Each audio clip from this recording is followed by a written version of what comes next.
muri iki kiganiro cyo kuri uyu munsi kuri uyu wa gatandatu itariki byakunze yego byakunze itariki 18 ukwezi kwa mbere umwaka wa 2025.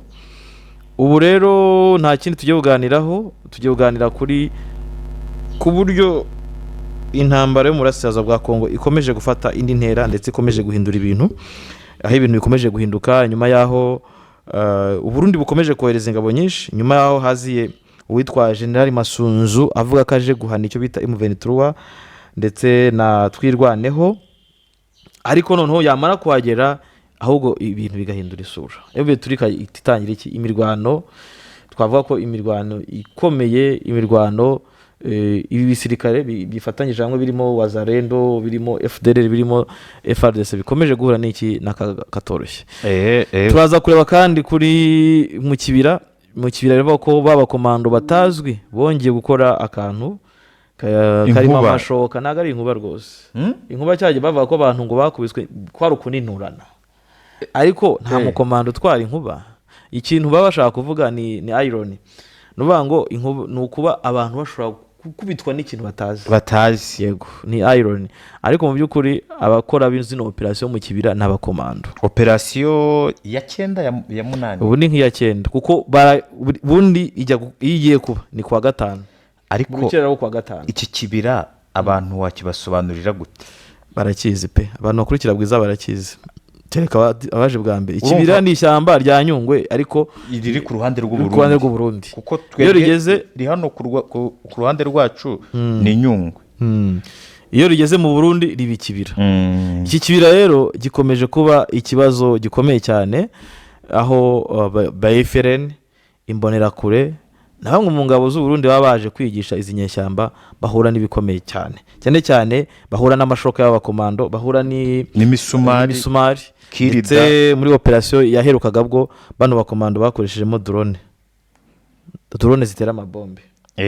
Twarayibonye hejuru y'ibiti rwose. None ikintu gitangaje Jean Paul muri no operation ya kibira nuko bakoreshamo ababikora ntago bazwi, ntago baramenyekana. Ikindi gihari nuko bo ntago barasisha imbunda zivuga, mu gihe abarundi bo nabo bahanganye bo bakoresha iki imbunda zivuga zifite urwamo. Rero abaturage batuye hari bakubwira ati twe twumva imbunda z'u Burundi, ntago tuya twumva izabo bahanganye, ntago tuba twumva izaba basubiza. Yego, so rero tugiye kugera nanone kandi tuzaza kureba muri operation ziri M23 ko ari abantu bari kumva cyane abantu bakurikira Bwiza TV nk'abantu bakunda kumva inkuru zo muri Kongo. Bamaze iminsi umva ngo abantu coalition, ubwo ndavuga ntuza FARDC na Wazalendo bavuga ngo bari muri Nyanzare, ngo bari hanahana. Ubu nyuma yuko dukomeje kugaragaza abantu bagiye bicirwa muri za Binza, Kanyangohe, Kinyandonyi, muri iriya groupement yose ya Binza, muri Rucuro ukajya hashyiraho Nyanzare, abantu bagiye bumva uburyo abantu ndetse n'abantu bafite imiryango mwadukurikiye hajya mu buryo FDLR zagiye na Wazalendo zagiye zikisha mu ntoki no mu mashyamba. Hajya turafataga ahantu kuko amaze umwaka rundi hano za Nyanzare umwaka urenga hari za Binza habaye imberenge kuko M23 nako izi FDLR zagiye zibyarana n'abaturage bahariya. Ni nacyo kintu cyagiye kigorana muri ariya ma operation yo gutandukanya FDLR n'abaturage. Ariko uko bimeze amakuru mfite nuko ku munsi w'ejo M23 yafashe aba FDLR bagera muri 100 muri operation sukura. Nuvuga ngo ubu M23 mu hantu hafashe hose iri gukora ama operation sukura yo kugenda ikura urukungu mu masaka. Hari n'abantu kandi bari kuvuga ko M23 ishobora kuba yageze muri zone ya Karehe. Muri twanabivuze deja muri Sud Kivu yarahageze already mu Rwanda. Hari babwira ko narumbishire ishobora kugira gute, ishobora kuza kuba kubera imirwano.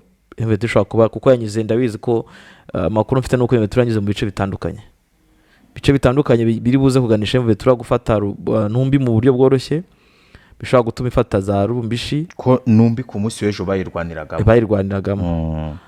hanyuma imirwano abantu bajya bumva ibera ntuza hano bahita gute Karake, Ruvunantaka, Ruzirantaka. Ahangaha nabwo Ventura na operasiyo ikora isukura. Hari ingabo z'u Burundi zagiyemo hariya n'aba FARDC bahungiramo. Iyo mirwano igihari abantu bakumva ko wenda ahangaha igihe bafataga Ngungu urya munsi n'umunsi wa kabiri Ventura hose yari yaharwaniye kandi ntigeze hava itagize gutita haba. Ni nacyo rero iyo abantu bavuga ngo ushaka kumva wenda ngo Gasake ngo yafashe, ariko Gasake yabereye imirwano gusa Ventura irimo irasukura, uvuga ngo hari abantu bagiye bisha amazu b'abazarendo FARDC n'ingabo z'u Burundi ku buryo matekwa zikomeje kujya gute kwiyongera. So ndumva rero ari ibyo tuza kuganiraho naza no kureba niba hari update. Yego zirahari of course, nk'iyi yo gufata aba FDL ni update ihari, turayirebaho. Yabereye muri Ruco, ndaza kubabwira ahantu yagiye ibera. Ikindi nuko ingabo z'u Burundi zongeye kwiyongera, bongeye kohereza izindi ngabo batayo 2-3. Ni benshi cyane, ntago jewe nkimenya ngo bazana n'abahe kuko baratoza benshi, uko mperuka mu minsi yashize hari ibigo 2 naza ko twarabitangaje barimo bitorezamo, so bashaka ko ari bo babazanye. Ubundi bagomba kuza mu byumweru 2, ariko nyuma y'ibibazo bahuye nabyo batangiye kujya gute kohereza abandi basirikare, batangiye gukora icyo bita reinforcement. Yego Jean Paul, twagiye rero mu nkuru zacu nakuru atandukanye, kwenda hagati ngo dushaka kuba tukareba nibiki biri kuvugwa hirya no hino, then tukaza tujya mu nkuru zitandukanye. Ari nako kandi nange mutubwira niba muri kumwe natwe, amakuru se muri kutwumva, amajwi ari kuza neza aho ngaho iwanyu, mwaramutse mute, bimeze bite? Abari muri Kongo kuko barahari badukurikira, bari za Rucuro, abari za Kiwanja barahari, hari n'abari muri Makara bajya batukwandikira bafunze batubwira ko badukurikira. Mwese mutwandikire mutubwiye mumeze mute, mwaramutse mute, uwa gatandatu meze gute? N'uwa gatandatu ugeze uza icyumweru cyabaye icyumweru cy'imirwano ikaze ku mpande zihanganye mu burasirazuba bwa Kongo. N'uwa gatandatu FARDC navuga ko iwugiremo umubabaro cyane cyane abarundi n'abakomando ba FARDC. Buriya rwose ni nkubwira ngo ibiziga by'abarundi byabaye byinshi kuri Shade Bataille.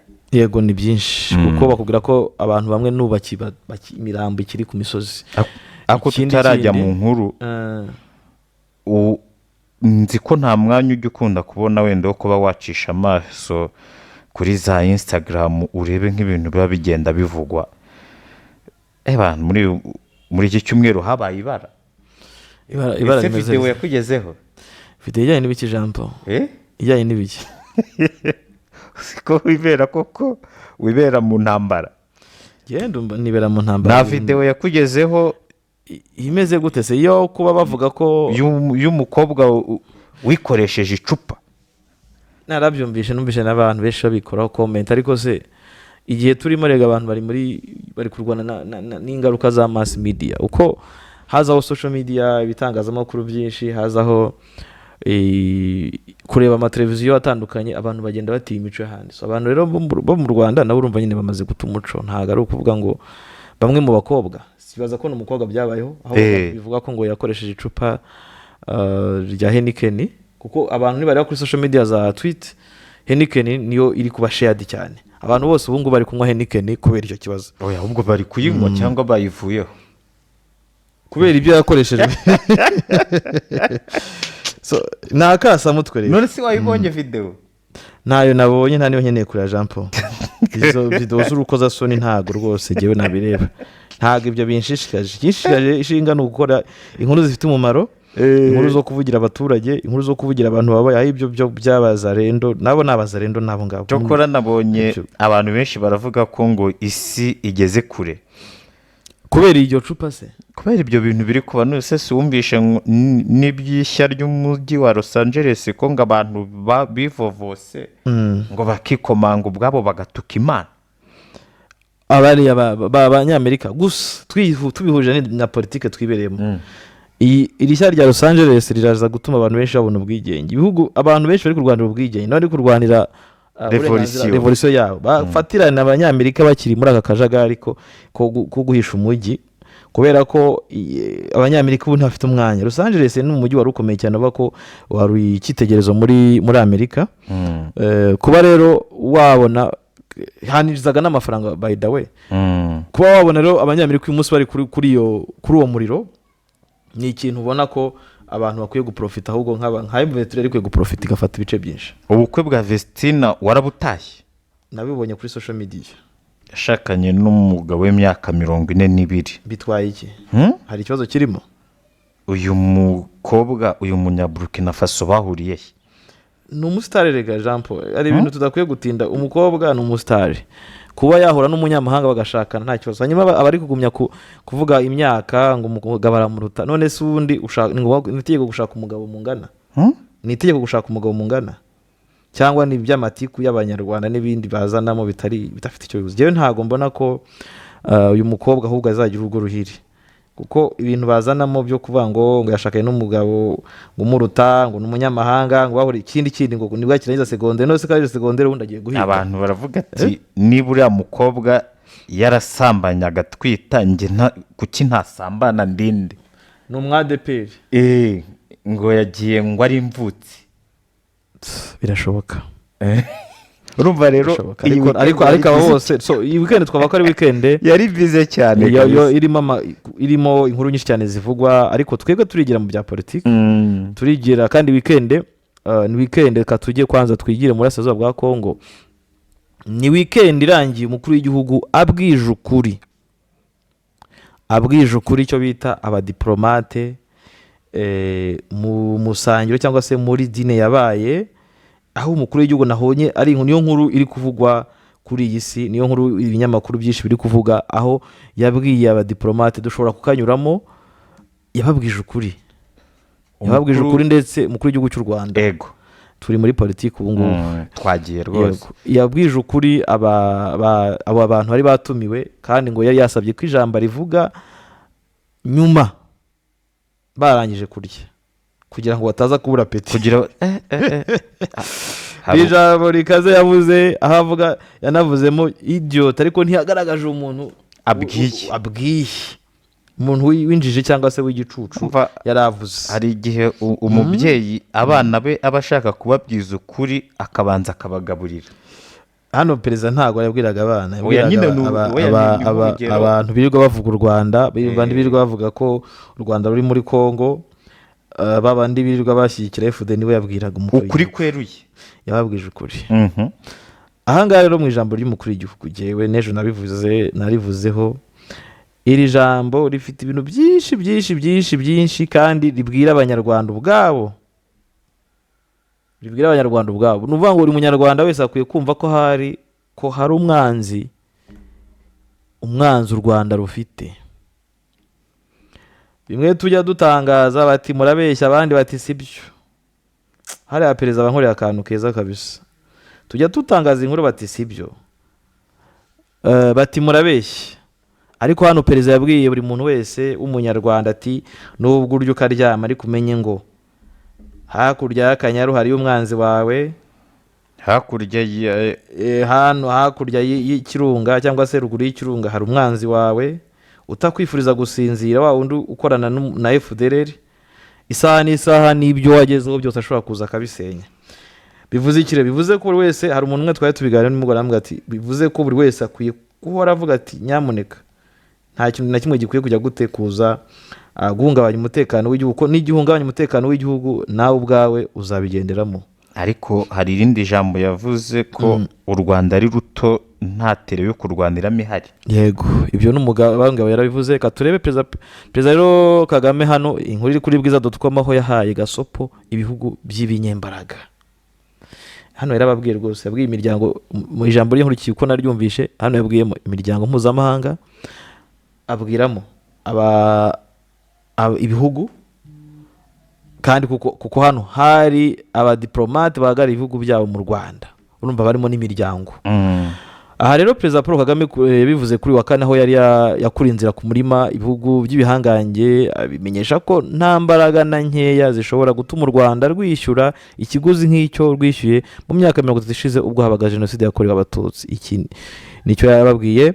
Umukuru w'igihugu yabigarutseho ubwo yakiraga mu musangiro w'abadiplomate bahagarariye ibihugu bitandukanye mu Rwanda. Ijambo rye ryibanze ku kibazo cy'umutekano muke mu burasirazuba bwa Kongo, aho ingabo z'iki gihugu zimaze imyaka ibarirwa muri 3 zirwana n'inyeshyamba zo mu mutwe wa M23. Kinshasa n'ibihugu bitandukanye byiganjemo ibyo mu burengerazuba bw'isi bimaze igihe bishinja u Rwanda gufasha ziriya nyeshyamba ndetse no kwigarurira ubutaka bwa Kongo. Perezida Paul Kagame yagaragaje ko u Rwanda nta bushobozi rufite bwo gukora ibyo rushinjwa bijyanye n'amateka rwanyuzemo mu myaka 30 ishize. Icyakora yavuze ko abarushinja kujya muri Kongo banakaba bibaza impamvu yatumye rujyayo, kuko iyo mpamvu ariyo ikwiye kuza imbere y'ibindi. abarushinja kujya muri Kongo Yego, bakwiye kumenya kwibaza impamvu rwajyayo yatuma rujyayo. icya mbere, hakurya hari FDLR yasize ikoze jenoside mu Rwanda. Si no kuba wenda cyonyine ubwacyo gukora jenoside, icyo ni kimwe mu byaha ba jenoside cyangwa se interamwe zahongera bafite, kandi uwo mugambi hari n'ikindi cyo kuba bashaka kujya guhungabanya umutekano w'u Rwanda. uwo mugambi baracyawufite mubisha, ntabwo bashizwe. Rega igihari kandi ikindi M23 iri kurwana kubera abangaba. M23 iri kurwana kubera abangaba, aba ba FDLR. iyo irarwana kubera uburenganzira irarwana kubera abangaba. gutese. None se abahunze iki? Abari mu mashyamba bahunze iki? ndavuga sorry, abari mu nkambi bahunze iki? bahunze umutekano muke mu burasirazuba. watewe nande? Hanyuma imitwe y'inyeshyamba iri muri kino gihugu, izi za Wazalendo, izi za Maimai, ninde wazishinze? ako Wazalendije vuba. Ni Wazalendo ni common, Wazalendo ni united, ni ubumwe bwabo, sibyo? Hanyuma abari muri Wazalendo ni bande? Naba FDLR, naba Maimai na FDLR. Yego. Hanyuma subwo icyo mbaza cyane kiza koko Jean Paul. Ariko ikintu cyo nakubwira cyo ikintu nakubwira cyo wenda n'abadukurikiye bamenye, iyi mitwe ya Maimai yahozeho. Yahozeho, ariko se yari ingahe? Ndakugira nkubwire mu mitwe ya Maimai ikomeye, imitwe yashinzwe na FDLR, mu mitwe ikomeye uzi nawe imyinshi si yashinzwe na FDLR. CMC iri rwanda M23 iri zaki, aha hose mbe turi gusukura CMC masisi CMC. Ujya hano Rucuro muri za Kiseguro ni iki CMC? Ahubwo hari n'imitwe yagiye ivuka muri Kongo, urumva nk'iyi yitwaga za Pareko, yo yagiye ivuka kugira ngo yirwaneho kubera ubujura bwakorwaga na FDLR, buza bubatwarira amatungo nabo bakavuga ati tujye twirwanaho tugire gute tubarwanye. Hanyuma iyi Pareko yo ubu iri kurwanira nde? aho icyo bita umutaka wa Wazalendo uje, abo bantu bose bihishe muri Wazalendo, bagiye muri uwo mutaka wa Wazalendo bahabwa intwaro na leta ya Kongo kugira ngo barwanye M23. So icyo nahubwira cyo ya Wazalendo yaba izo Maimai zose ziri mu gatebo kamwe, kubera ko yaba niyo FDLR niba ubyibuka neza mu minsi yashize uwitwa Kirimwami ubwo habaga ya operation kuvuga ngo urarasa FDLR, yaravuze ngo FDLR nayo ni Wazalendo. Hanyuma izindi tujyamo twende details, kuko detail tujyamo kubera ko nje mfite fact, mfite n'ibizibiti bigaragaza ko Wazalendo ibayeho kubera FDLR. Yego. Wazalendo ibayeho kubera FDLR, nibyo. Yego. Hano rero dukomeje ku by'umukuru w'igihugu yavugaga, sibyo? Yarimo abaza ati niki cyatuma urundi Rwanda rujyayo? Abaza abari bakurikiye iyo mbwirwaruhame. Yego. Perezida Kagame kandi yanenze by'umwihariko umuryango w'abibumbye umaze imyaka ibarirwa muri 30 warohereje muri Kongo Kinshasa ingabo zo kurandura imitwe irimo na FDLR n'abakoze jenoside yakorewe abatutsi gusa, aho gusohoza ubutumwa bwajyanye izo ngabo z'umuryango w'abibumbye, bakaba barakomeje ahubwo kwikorera u Rwanda umuzigo, cyangwa se kwikoreza u Rwanda umuzigo. Ni ukuvuga ngo ahangaha iyi MONUSCO yaje muri DRC kwashize imyaka 20 irenga, ije kugarura umutekano no gukuraho iyi mitwe yitwaje ibirwanisho. Ariko ikintu cyaje kubaho Jean Paul nuko kuva MONUSCO yahagera hariya hajeho imitwe myinshi yavutse kugeza ubwo uyu munsi wa none igeze mu mitwe irenga 250 ikora mu burasirazuba bwa Kongo, kandi imitwe yose yavutse yavukanye ikintu kijyanye na ideoloji ya jenoside, ideoloji y'ivanguramoko, ideoloji y'urwango. Nuvuga ngo baje bameze neza copy paste nka FDL cyangwa se Interahamwe, niko baje bameze. Noneho hiyongeraho bagize ubugome bukabije, aho uyu munsi aba bazarendo ari bamwe mu bantu bashobora gutwika umuntu bakanamurya. Twarabibonye mu gihe muri jenoside yakorewe abatutsi ho abarundi nibo bantu bazanye ikintu cyo kurya imitima y'abantu, kurya inyama z'abantu. Barundi barabikoze muri majyepfo, muri za hariya za Kanyaru. Abantu fata icyitwa Ruhango cyose, fata icyitwa Amayaga, babikoze muri za Bugesera. Abarundi babikoze no mu mujyi wa Kigali, abarundi barabikoze.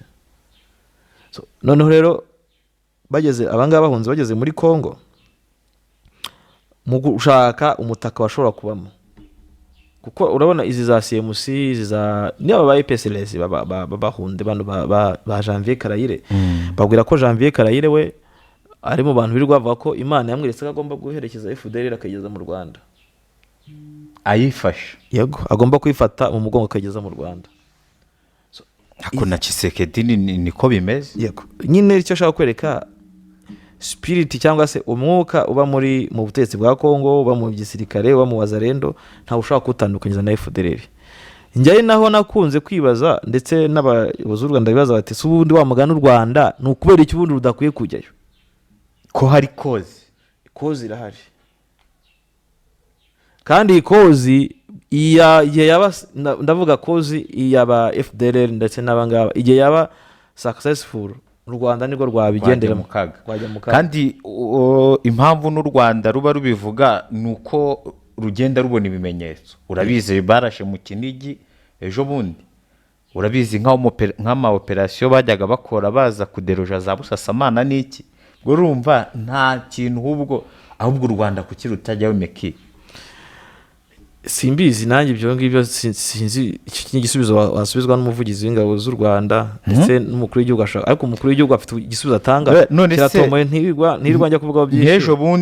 Nk'ejo bundi wabonye aba FDL 3 bambutse bishikirije leta y'u Rwanda baciye mu kibaya, nyine bazanye n'intwaro zabo. Ubundi iki ni ikimenyetso cyo kwereka amahanga ati dore ngaba tubafatiye, barakubwira ko barizanye bariya, ariko bariya bakwereka ikimenyetso cya kuza kwa bariya bavuye muri kiriya kibaya baza muri Busasamana, bakwereka uburyo FDL iganje muri kino kibaya cyane n'indiri. Kiriya cyo ni ikimenyetso ikibaya, kandi gihana umupaka n'u Rwanda.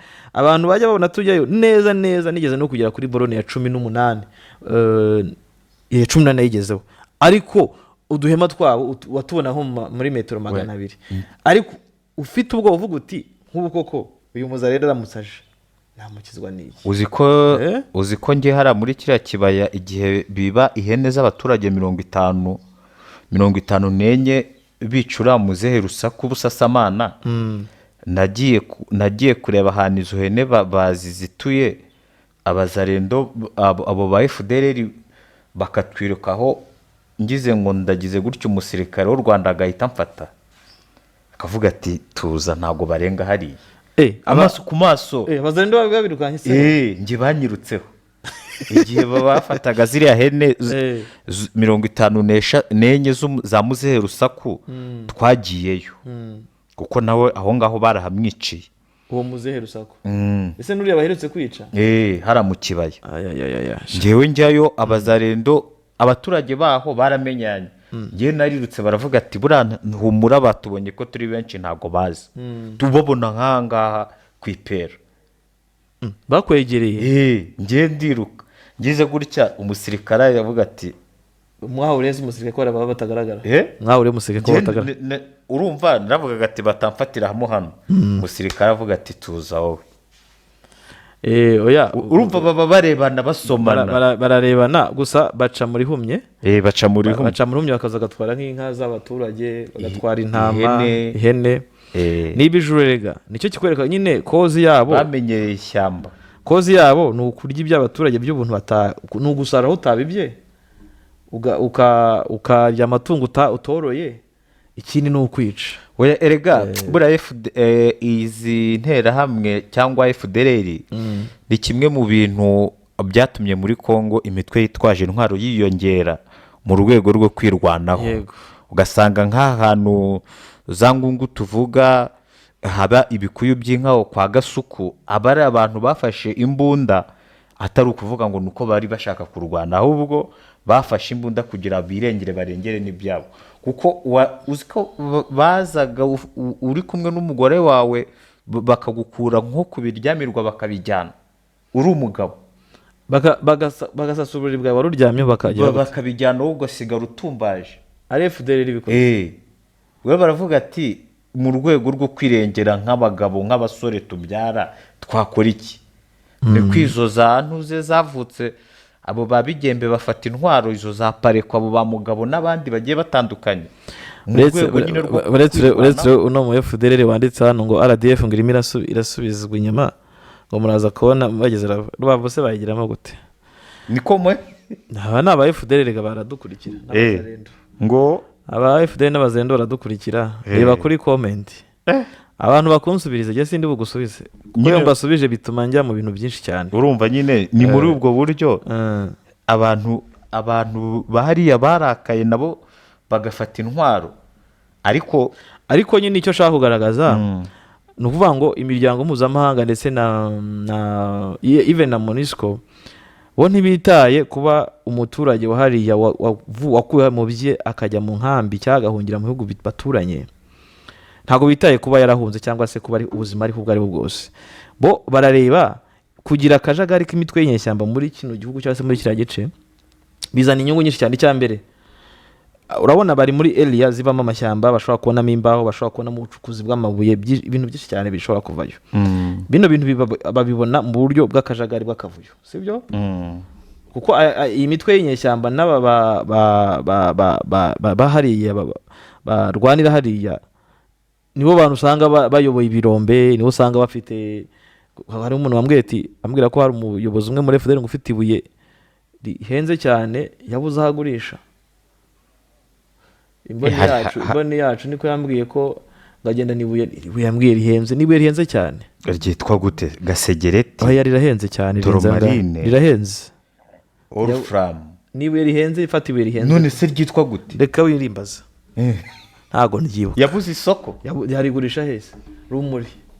Rumuri buriya bariryamanye. Ngararigendana. So urumva koze zabo ni ukwiba abaturage, ni ubucukuzi, ni ukwica. So ibyo bintu byose rero urumva nibyo perezida abwira bano bantu, ariko perezida hano yabahaye gasopo kabisa. Avuze ko ngo igitangaje ngo ari uko abakomeza gushyira ibirego ku Rwanda ngo barushinja gufasha imvetura ngo barimo abagize uruhare mu mateka yatumye abanyekongo bafite inkomoko mu Rwanda bisanga muri Kongo, ubwo mu myaka irenga 100 ishize abakoloni bicaga imipaka kandi bakirirwa basakuriza u Rwanda. None se iyo ugeze hariya za Kabuhanga ukareba hepfo ubu Buhumba, ngo hari abahuma ba ruguru n'abahuma bo hepfo. Ubwo abaruguru nabo mu Rwanda, abo hepfo ni abakongomani kandi n'imiryango hariya Buhumba. Yego, usanga hakurya ni abahuma bo hepfo, bakakubwira ngo barani ba Muyomba, kandi ubwo n'abakongomani hakurya ugasanga harani kwa ba Sebukwe. Urumva rero uyu muntu waciye imipaka buriya za Cyumba hari hose hari mu Rwanda. hose za Masisi hose ari mu Rwanda. Na Rucuro nyine ni ikibazo gikomeye. Urumva perezida hano yarababwiye pe, perezida arijya mari misi atavuga ariko yaje arababwira, arongera kandi yaragize ati yakomeje agira ati yemwe na jenoside nakomojeho kare ikomoka kuri ayo mateka, niyo ikomokaho, none tuzakomeza kugenda kugeza ryari? Niba u Rwanda ari rwo ruteza ibibazo mu burasirazuba bwa Kongo, waba wibaza impamvu yatuma rujya kurwanayo? Ukeneye gusubiza icyo, bishoboke ko bishobora kugeza ku kibazo ukeneye gukemura aho guhunga. Ubwo turi kubo turafasha n'abatarabashe kumva ibyo perezida yavuze, kuko perezida speech yayivuze mu Cyongereza. Ushobora gukemura ikibazo aho guhunga. Nanone buriya iyo ufite impamvu ifatika, buriya no kugira ngo RDF ibohora u Rwanda nuko ari ifite impamvu ifatika. RPA kuko yabaye RDF nyuma. kandi hari ijambo umusaza yavuze abwira abasirikare ku rugamba ngo ikibagira abo muri bo nuko mugomba kugira itandukaniro nabo, nabo mu Rwanda. akavuga ko jeshi ya RPA ari umusingi w'iterambere, umusingi byose avuga ko ari umusingi nyine w'amahoro, umusingi yavuze mu Giswahili. buriya umusaza areba kure cyane. So ahangaha rero perezida rwose arandyohereje cyane nkanjye wikurikirana tuno dukuru twa hano Jean Paul, kuko hari igihe rimwe na rimwe tujya tunibaza atari ku bundi u Rwanda rwaba ruzi ibirutegereje, rwaba ruri kureba ibi ngibi. Niko ku musaza mu kiganiro yakoranye n'itangazamakuru ibuka ko yabwiye Kenisi ati ryamusinzire uniyorose ungone, ariko ubu ngubu noneho amubajije ngo Tshisekedi yaravuze ngo mwendire sikaramushi. Gusa ahangaha umukuru w'igihugu byavuze abanyarwanda bamenye ko dufite abanzi bagomba kugira gute, bagomba kudiringa nabo ibintu byo kwigira kuko ari ukuntu njya numva nk'abantu iyo tutangaza izi nkuru abantu bigize ba nyirandabizi, iyo umuntu ugahura n'umuntu akakwataka ngo kuki ngo uvuga ziriya nkuru, ukwibaza nkawe uranyataka nibura basi cyo koza bamwe tugeze kubasobanura akabyumva. Waba utekereza ko ibiri kubera muri Kongo ari wowe uzatahirwa? Abantu benshi ntibajya babitekereza Jean Paul. Cyane ibibera muri Kongo, umunyarwanda natitonda niwe bizava bijyaho. akomeye twebwe uko inzego zacu zubatse, ibiri kubera muri Kongo ntago erega perezida twarize bihagije. Perezida hano yashimangiye kino yavuze ngo aho kugira ngo u Rwanda rusubire muri jenoside rwahanagurwa ku ikarita. Urumva twarize bihagije, urabyumva icyo kintu kugira ngo umukuru w'igihugu akivuge, aho kugira u Rwanda rusubire muri jenoside rwahanagurwa ku ikarita, aho kugira rubeho rutariho. Yego. Hanyuma rero dukomeze ubwo turacyareba summary y'ibyo umukuru w'igihugu yavuze muri no weekend, hanyuma tuhite tujya hakurya iriya. Hanyuma umukuru w'igihugu kandi yavuze ko Loni n'amahanga birengagiza ibimenyetso n'ukuri kwatumye ikibazo cya Kongo kibaho, ahubwo bagahitamo gushyira ibirego ku Rwanda bitwaje indangagaciro ndetse n'inyungu zabo. Yashimangiye ko nta matangazo, ibikangisho cyangwa imbaraga zatuma u Rwanda rwishyura ikiguzi nk'icyo rwishyuye mu myaka 30 ishize.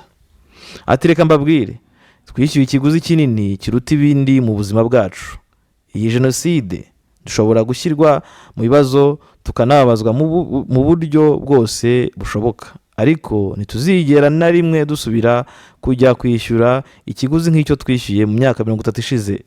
Ntitwitaye ku mbaraga uwo muntu yaba afite, wenda bizageraho uwo muntu atsimbarara kuri ibyo, wenda ubwo azaba ari uburyo bwo guhanagura u Rwanda ku ikarita, ariko nta na santimetero tuzahara.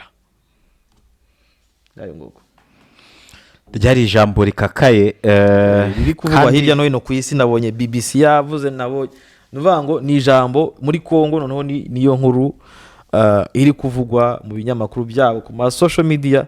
Nuvuga ngo ijambo iyi ni gasopo kabisa. Yari speech nyine, yari speech. Urumva ko nawe yarebaga ibivugwa umuryango w'abibumbye wandi kugira gute ngo mukuri ingabo muri Kongo, akibaza ibintu bavuga koko barabizi ingabo za RDF ziri muri Kongo nuko baba bivuga. Hasi ubundi wa mugani wa perezida, wa mugani wa perezida ubundi cyatuma zitajyaho ni iki? U Rwanda rufite ntago ruri muri danger ku byo zitajyayo. Ibyo nabyo tubyibaza, hari ibintu abantu tuvuga tubare urugero icyatuma koko RDF yambutse ikajya hari akanyamahoro ku Rwanda na bari FDL bari hari akanyamahoro. Ibaze ko Omega zahariya muri kiriya kibaya, General Omega si ku mupaka w'u Rwanda hariya, umujenosideri Kabombo ashobora no kuba atari umujenosideri ariko n'umuyoboye bamwe mu bakoze iyo jenoside, ikindi cyangwa se n'umusirikare w'ingabo za FDL. So rero kuvuga ngo u Rwanda ngo RDF ngo kujya muri Kongo ubundi bw'igiye hariya, uri hariya kurura mupaka ko ari umwanzi w'u Rwanda ashaka gutera u Rwanda rumwivunnye mbere, rwaba rukoze icyaha. none se u Rwanda ruzamutegeza aze mu Rwanda yinjire mu gihugu? ntabwo bikunda. Hari ibintu buriya ari nka Isiraheli. Isiraheli nayo namaze kuyigira. Isiraheli nayo se wabonyeyo itembeye kuba yahagarika imirwano muri Gaza, ariko si ihagaritse byaragenze gute? Gaza isa nkaho yavuye ku ikarita, yarabarimbaguye. Ariko se bo bashaka gukora iki? bashakaga kurimbura Isiraheli. None yabagere mu kwebo bashaka kuyigereramo. Uribuka intambara y'iminsi 6 Isiraheli yakoze, igasenya ibiraro byo hasi, igasenya ibibuga by'indege, ikwika indege. Noneho ni nabyo byo kuvuga ngo urisha mu bitaro nabyira birimbura. Ngayo ngo ryari ijambo ririmo ukuri kwinshi. Yego. Ukuri kwinshi kugira ngo na babandi bavuga ati uratubwiye ibyo kurya, banane bavuga ati mubanze murye, tubanze turye, speech ndayivuga nyuma. Hano rero rwose umukuru w'igihugu yararivuze, ni ijambo ryanryohengewe. Ni ijambo ryanryoheye, ni ijambo risa nkaho urabona rega hari titre z'inkuru ziba kuri YouTube ngo arekuye bombe. uziye ko atayirekura gutya we yaravuze nyine yababwije ukuri. Ahubwo ikintu gihari ni uko ukuri kuri kuzenguruka mu bantu hirya no hino. Ni nyuma yaho iri jambo umukuru w'igihugu arivuze nyuma yaho igihugu umukuru w'igihugu cya Kongo n'abakunze kugaragaza cyane yibasira umukuru w'igihugu, ndetse n'amakongomani yibasiraga umukuru w'igihugu. Ikindi gihari ni uko n'u Burundi, bamwe mu bategetsi b'u Burundi amaze igihe kinini yibasira u Rwanda, bakanabigaragaza bakavuga ko u Rwanda ngo ari igihugu, bigeze no kuvuga ko u Rwanda ngo ari igihugu cy'iterabwoba cyangwa se rukora ibikorwa by'iterabwoba. Bafite uburyo babivugamo, baranashinja ngo nibo batoza umukuru w'igihugu. Naramwumvishe Ndayishimiye avuga ngo u Rwanda ngo nirwo rutoza rukanabika Red Tabara muri cya gihe ngo bagabaga ibitera i Burundi. Umukuru w'igihugu agashinja u Rwanda. Ibyo byose ni ibintu mugenzi we afata akabika. Icyo nzi nuko ababivugira gutya ngo RDF barayikubise. RDF ntago muyizi. Aba ngo RDF ngo barimo barayisubiza inyuma. Hari ukwandika ngo murayibona igeze i Rubavu. Gute se kandi natwe duhari, natwe twarurwana. Usayize ngo mikoni twazishyira twaya kurwana. Igihugu ni igihugu pe. Ko twese nta n'umwe ukeneye ko igihugu kiba umusaka, umunyarwanda wese cyangwa igihugu cyongera gusubira mu byo cyanyuzemo. Umunyarwanda wese filozofi afite ni nk'Abayisiraheli. Igihugu niba gitewe natwe baziduha. Oya, ikindi igihugu gitewe we Jean Paul uri hano nubwo ufite amahoro, ntago nawe wayagira igihugu cyawe cyatewe. Wibaza ko akazi ufite kasigara. Aba bagabo bano bo hakuriye nta miyaga bagira, basenya amazu, baratwika, bica impinja, uwo ari wese baramwica, ntibaba bari rutwite. None se ubwo we wajya gukina nawe ukina nawe wapi? Ibyo ni ibintu abantu bagize. Sinzi umunyarwanda yavuze ngo ukubita itaramoka. Usiye ko ibyo byose abantu banabeshya batanabishobora. Uyu bivuga gutya nta na rimwe nshobora mbona ko FDL cyangwa izabazarina dufite ubwoba ko begera umupaka, baraza bakiba inka z'abaturage, bakashobora kuba bakwica umuturage. Ariko Jean Paul ntago mbona bashobora gukora ama operation bavuye muri Kongo mu mujyi wa Goma cyangwa se muri Kirunga cya Nyiragongo, bashobora kugihagarara bakarasa mu Rwanda, birashoboka. Ariko nta wakwambuka umupaka ngarenga imisozi mbona yonyine. Rubavu bwayo ikontorora Kongo yose kabisa, kuva hano kugera Sake, kugera na za Minova. Uzakigufa ukabona Minova, ujya ahantu hose uhagarara muri misozi ya Rubavu, ugiye nuzana noheho. Rubavu hateye neza cyane pe, hari strategy. Iyo nguyu uvuga gutya uribeshya cyane. By the way, Bwiza yujuje 150 kuri ubu n'utuntu tundi abivuze rwose. Merci beaucoup. Yujuje abantu 150 bayikurikira, ariko ko banayikurikira ari nako banareba ibiganiro byacu, ari nako bakora comment, ari nako babisharinga, ari nako mudufasha muduhe n'amakuru, ari nako muyitere ubushobozi. Yego. So umukuru w'igihugu rero ikintu ngiye mbona hano yatanze warning pe, kandi ijambo ry'umukuru w'igihugu giye mu mbonizanye uko mbibona rigaragaza ko rwose deadline abatipe barayirenze, bageze ahatagerwa. Yego. barenze umurongo. hari aho yavuze ngo hari akari akajambo ka idiot nabonye kavugaho n'abantu benshi cyane nubwo atavuze abari ariko kugeraho umukuru w'igihugu yarabaye cyane hariya. Idiot si igitutsi, ni ikigori cyangwa uri igicucu cyangwa uri injiji fata ngo buri idiot umuntu akigututse umuntu abigututse abaguhaze nyine buri iki byararenze barenze umurongo. Yego bigaragara ko umurongo wararenzwe kandi bishobora kuba ibindi bindi. Hariya imeze nkaho yari last warning cyangwa kuwarning aba bantu kwabwa ati ni kera mwakomeje gukora byose mushyikira ataho kugira ngo u Rwanda aho kugira ngo rwongere kufesinga genocide ahubwo rwahanagura ku ikarita, aho kugira ngo rwongere rumwe kuri kiriya gikombe rwahanagura ku ikarita. Nanjye rwose ingaruka abantu bagize turazizi.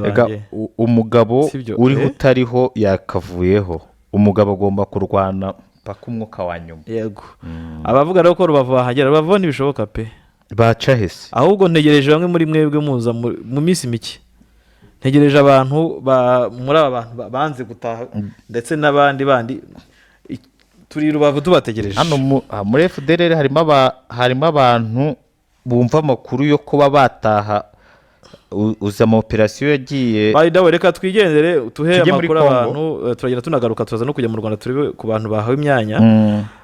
Amakuru mfite nuko M23 imaze kuva ejo mu gitondo yakoze operasiyo, ubwo tugiye kuri aba FDLR banatwandikira batwara amakomentano tubahe noneho uko bihagaze, tubahe update. Ejo M23 yakoze operasiyo Kazende bahano yazikoze muri Rucuro. Abantu bamaze iminsi bumva ko hari abantu bavuga ko ngo M23 ngo bavuga ko ngo bayatse ngo Nyanzare, ariko ntibibaho, ntabwo bishoboka ko Nyanzare nta hantu M23 ikorera operasiyo zayo, kuko kuvuga ngo urayatse biragoye cyangwa wahajya biragoye, ntabwo byoroshye. Avuga rero ko ejo M23 yakoze operasiyo zo gusaka ubwo ni gusaka ariko ni gute no gufuya ariko biba birimo no kwiba buryo gusaka gukora scanning noza kuvuga na hantu bufite ugenda ugenzura neza ushyira utuntu ku murongo. Nuvuga ngo yagiye mu mazu no mu misozi no mu ntuza hose ikora ikintu cyo gusaka mu mazu y'abaturage mu ntoki mashyamba. So bakagura rero ko imirwano nyine imboni yambwiye ati imirwano gufata indi sura, kuko M23 muri Bwito ahitwa Ruve, Kanyangohe, ahitwa Katsiru, Kiyeye na Nyanzare, utu duce twose ngo M23 ejo yakozemo operasiyo zo gusukura, ikuramo Wazalendo, FDLR na CMC. Ngo bano barwanyi yabakuyemo bagera kuri 134. Ibaze abarwanyi bihisha mu mazura. Yego kandi baraza bakica abaturage bakabakata imitwe bakabatema. Hano yakuyemo abarwanyi bagera muri 134, ariko ngo uyu munsi w'ejo bano bagabo bahuye n'ibyago bikomeye cyane ko wazanaga ibibazo yararaswaga. Ngo ni imirwano rero ngo yabaye umunsi wose, aho metro yagizenguruka ibyo byaro byose kugeza ubwo ifashwe matekwa 234. Ibyo ubundi ni operasiyo yo gusukura. Yego gufagia. Yego nizo rero operasiyo M23 ugezeho. M23 ni mutwumva aba bantu yakabahaye leta y'u Rwanda. Ubundi abatanga ariko ntawe uzi yatanze se. Aba rwose baca hese. Arabo yatanze yabahaye umuntu sikira bambutsa. Reba mu nama y'M23 yakoze ikiganiro cyari kiyobowe na Bisimwa twakoreye muri twaturi muri Bunagana. Yego. Press conference ya mbere yabaye twaturi kumwe 2022. Oya. Reka nzenzire bedi mpabanafoto. Yabereye Bunagana. Yabereye Bunagana. Ngewe nzi ko twari turi kumwe muri iriya. Apana ibyabereye mu mupaka wa Bunagana, nindi yabereye muri boîte. Yabereye rwose M23 yafasha aba FDLR benshi cyane, ifatamo yafashe icyo gihe no mu colonel wo mu FRDC washinzwe operation, ifatamo umupaseri wajya gusengera FDLR n'abakorera akazi ka maneko. Reka nze ndebe ko abantu amafoto narindi yo narabafashe ama video uko biri kuri Bwiza TV, abantu bashaka kwandika yabafatirimo n'uyu mukolonel wa FRDC. Kanze wenda twereka abantu aha nari impari rwose ko aya mafoto ni ifoto ishobora kuba ari niyanjye. Kanze ndebe yego. Ahangaha rero yarabafashe ndetse bamwe bagiye mu buzima busanzwe baciye Mutobo, bava Mutobo bari mu buzima busanzwe. Umwe nameruka avuga ko akorera ku murenge, yashinzwe umutekano ku murenge, urumva ko baraza bagasubira mu buzima busanzwe. Harimo umudamu witwa Chantal arahari, umudamu yakoraga muri komandoma kwa Omega muri sekretariya. Uyu bafatanye n'uyu mugabo umukoloneli wa FARDC nawe yakoraga muri G2 muri operation yabo, nibo yafashe. Rero ibafashe mu Vetro ibohereza muri Croix Rouge. Reka nkwereke rwose aba FDL ngaba aba yego nuko ntashaka ko izana hirarogo y'abari abantu, ariko ndaje mbashake mbashake mbakwereke. So iba Croix Rouge irabazana. Croix Rouge ibazanye rero iki ikora niki, ibashyikiriza leta y'u Rwanda. N'ubu ngubu benshi bari kuza baraje Jean Paul. Muri iki gihe harimo aba FDL banatashye ku bushake bavuye muri Kongo. Hanyuma uyu nguyu uvuga ko mbeshya, ntago mbeshya, ejo ndabundi tuzakoreka n'abandi. So oya ntibyanagutangaza n'uvuga ko ubeshya nawe tumubonye nawe ejo wundi yisanze baragataha rwose. Udatashye ku mbaraga baramufata, hari uwo bafashwa ni ku mbaraga. Hari n'abizana, hari n'abanyura muri MONUSCO ikabazana, ariko abenshi basanga M23 ikabazana, kuko nk'abaye M23 bayafashe ntago yabanyuza kuri MONUSCO kuko babazi ko bakorana bya hafi. Kuko igihe ari cyo benshi bakubwira ko M23 yibafashe ntago ibica. Yego irabazana. Ifoto kitagaragara neza kanze ndirebe bihanganira kwishaka tuyereka abantu. Jean Paul, hanyuma tube tureba mu gihe uri kureba ndi kure ino foto ndebera amakuru ari kuvuga mu Rwanda ku bintu bijyanye n'abantu bahawe imyanya, bashyizwe mu myanya. Nabonye mu burezi, buriya uburezi ni inkingi ikomeye cyane. Hari ukuntu mu byemezo rwose by'inama y'abaminisitiri mu burezi habayemo impinduka, batanga imyanya. Nabonye rwose mu burezi ariho hantu ibyo nshaka tuvugeho. Ni itangazo ry'ibyemezo by'inama y'abaminisitiri, ndibaza ko nta birenze birimo bindi yo twavuga. Ariko nibaza ko n'abantu benshi barabizi, ndi kwishaka ndabashyiraho link murebe. Aba FDL yabacyuye iyo gihe bari Bunagana, harimo abo yafatiye mu Rutare ngira ngo muri Tongo, harimo abo yafatiye muri ntuza muri iyo gihe yari yarageze za Kiwanja, naho haraba yafatiye. Twahuye n'abari FDL benshi cyane.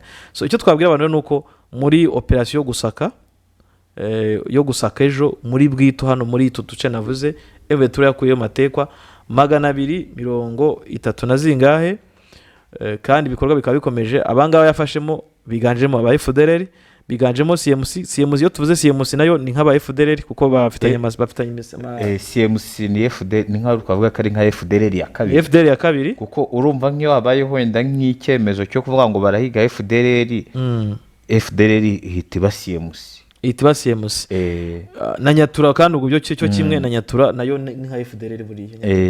Yego, ubwo rero urumva ko ari uko nguko bimeze. Gusa ikintu nsigaye mbona muri Rucuro nta ntambara nyinshi zisigaye zibera yo kukubona ko M23 yamaze gusekiriza. Ibiri gukora no gusaka. Hanyuma ikindi gihari wenda Jean Paul sinzi ndabona wenda utari kunyarutsa. Ikindi gihari nuko ejo n'ubundi M23 yakoze n'ubundi bikorwa byo gusaka mu bice bya nuvuga ngo kuva ya mirwano ya Ngungu yose yaraba, Kabaruzira ntaka Kasake, bakubwira ko hari n'imirambo ikiri kuri ya misozi yose irimo y'abarundi y'aba FARDC. So rero bakubwira ko rero ubu ngubu nyuma yuko kuko aba bose barahunze muri tuno duce baduhunzemo berekeza Karungu, berekeje Karungu, abandi bajya Numbi, kandi noho M23 igize gute ikomeje kubakurikira.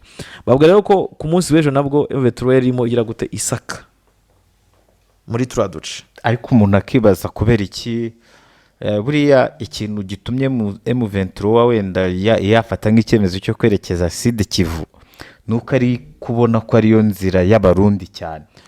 Oya, Sud Kivu mininze byinshi. Icyerekezo M23 iri kujyamo ni icyerekezo ubona ko kirahindura iby'intambara. uburyo kihindura no gute nuvuga ngo Jean Paul urabona muri ino ntambara so reinforcement nyinshi ziri kuva mu Barundi sibyo niho ziri kuva Abarundi nibo bari kuzana abantu benshi ndetse na FARDC ubwayo abava mu bindi bice bitandukanye bose baza bavuye muri Sud Kivu so kugera muri Sud Kivu kwayo mu Venezuela ubwo ndavuga hari hano Karungu nihagera gufata Numbi kwanza Numbi ubwayo nifata Numbi irabireba hepfo yabo Nyabiki Numbi ubwayo kuri economy irabiziritse iki Abarundi bacukuraga amabuye n'aba FDL bacukuraga amabuye ndetse n'abazarendo barabatakibonye uburyo gucukura kimwe na Rumbisha aba amabuye hari yahenze icyo ni kimwe ikindi kugera muri Karehe birabivuze ko Venezuela ikontorora amazi inzira y'amazi ndetse n'inzira y'umuhanda uva he muri Sud Kivu ikindi ubwo kugera hari Karehe biravuga ngo Venezuela igomba gufata umusozi waki wa Burangiza yego ni Burangiza cyane Buragiza ndakeka yego abantu batubwira ariko ndakeka ari uko nguko icyo nzi nuko uyu musozi ni umusozi ufite icyo uvuze ku mujyi wa Goma ni umusozi icyambere cyo nta ndege zahaguruka muri kino gice cya Sud Kivu hariya muri Goma ku kibuga cy'indege cya Goma ariko nta nizahaguruka ikavumo nta ndege n'imwe yabigihaguruka ko ni umusozi muremure cyane nuvuga ngo biraba bivuze ko ikontorora n'umujyi wa Goma mu buryo buri furu ese uri ku musozi wa Burangiza n'uwabari hejuru n'uwabari hejuru ku Kirunga ninde muntu waba ufite access neza hano kuri aeroport nge ndavuga ko uri ntuzuri kuri Burangiza ni ufite kuko indege zikatira hariya indi igihugu nigiye kugeza zirakatira hari nyinshi zikatira hariya zihagurutse yego ubwo urumva nikavumu ubu habona neza bivuze ngo kugira uriya musozi bwabyo Jean Paul bifata ko ikibuga cy'indege kiraba kiri muri danger sibyo ibyo nibyo hanyuma ikirungu uri kumbaza nacyo fata ko M23 nacyo iri kucyerekezamo mu minsi mike wakumva nagifashe rwose kandi nifata iki kirunga ikibaya ikibaya cya Nyiragongo ndavuga ikibaya kino kibaya cya gica ku Rwanda kiraba kigize gute kiraba kibaye sekiwa kiraba gisigaye nta muntu ushobora kukinyuramo cyangwa ushobora kuza kugiterekamo imbunda ngo arase za Nyundo arase za Bizuru arase na hari muri amisozi yose y'Ubana barasamo sibyo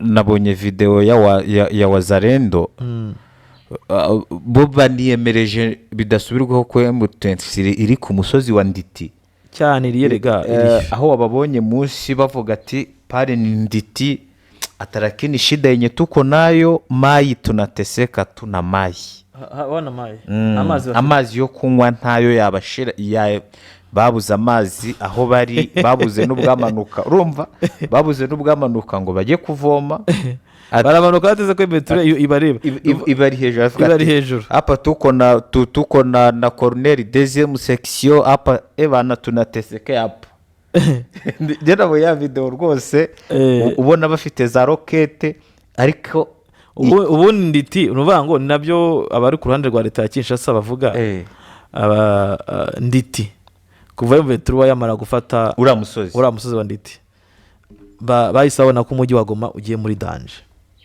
cyane kuko urabona no mu Kirunga harimo n'utundi dusozi ariko harimo izo za Gitsimba n'ahandi na za Kanyanja zisigayemo bivuze ngo M23 ariko Nditi ubureba utwo twose nyine ubu tureba nk'utwana yego bivuze ko rero M23 mu bintu nzi rwose iri gukora nuko igomba gukura mu turadusozi twose kandi dukuramo filime irabayizinze ku bantu bari mu kibaya n'abandi bose batari kumva ko ibintu bigezaho bigoye Jean Paul bigezaho bikomeye bigezaho abangaba nubwo bari kwihagararaho nubwo leta ya Kongo yihagararaho ikigezaho umwana arira nyina ntiyumve niba bakwambuye Ngungu bakakwambura Ruzirantaka bakakwambura Kamatari bakakwambura Gasake bakakumanukana bakwerekeza he muri Sud Kivu ubwo surambira ko ufite iki ubundi operation ya Ngungu yahise irangiza aba bagabo b'Abarundi abarundi ho bahise barangirira iyo Abarundi ndetse uri kuvuga ngo Abarundi bahamuye Mvitwa ntabwo bayihamuye kukurikije uko bibona cyambere cyo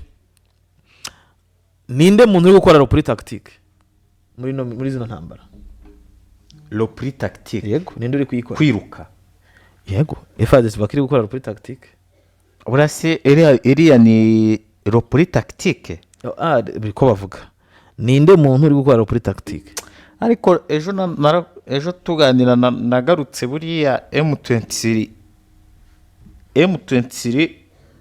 umuntu wayibariye kurwanira muri Ngungu akabashura umutego wari watezwe n'abarundi ni ushaka ese ahubwo avuga ngo umuntu uyoboye urugamba rwa hano za Ngungu na nizi za Numbi ni Nzenze ntago muzi uriya muntu ngo abarundi ntago muzi ariko icyo nzi nuko ariyo benshi uriya muntu ngo abarundi bari bamutegeye umutego muri hariya Ngungu bamwereka uburyo ari bwataka abarundi arabikora ariko abarundi bari bazanye iriya operasiyo ya Caterpillar yo kubaturuka inyuma kuri M23 bayiturutse mu mugongo.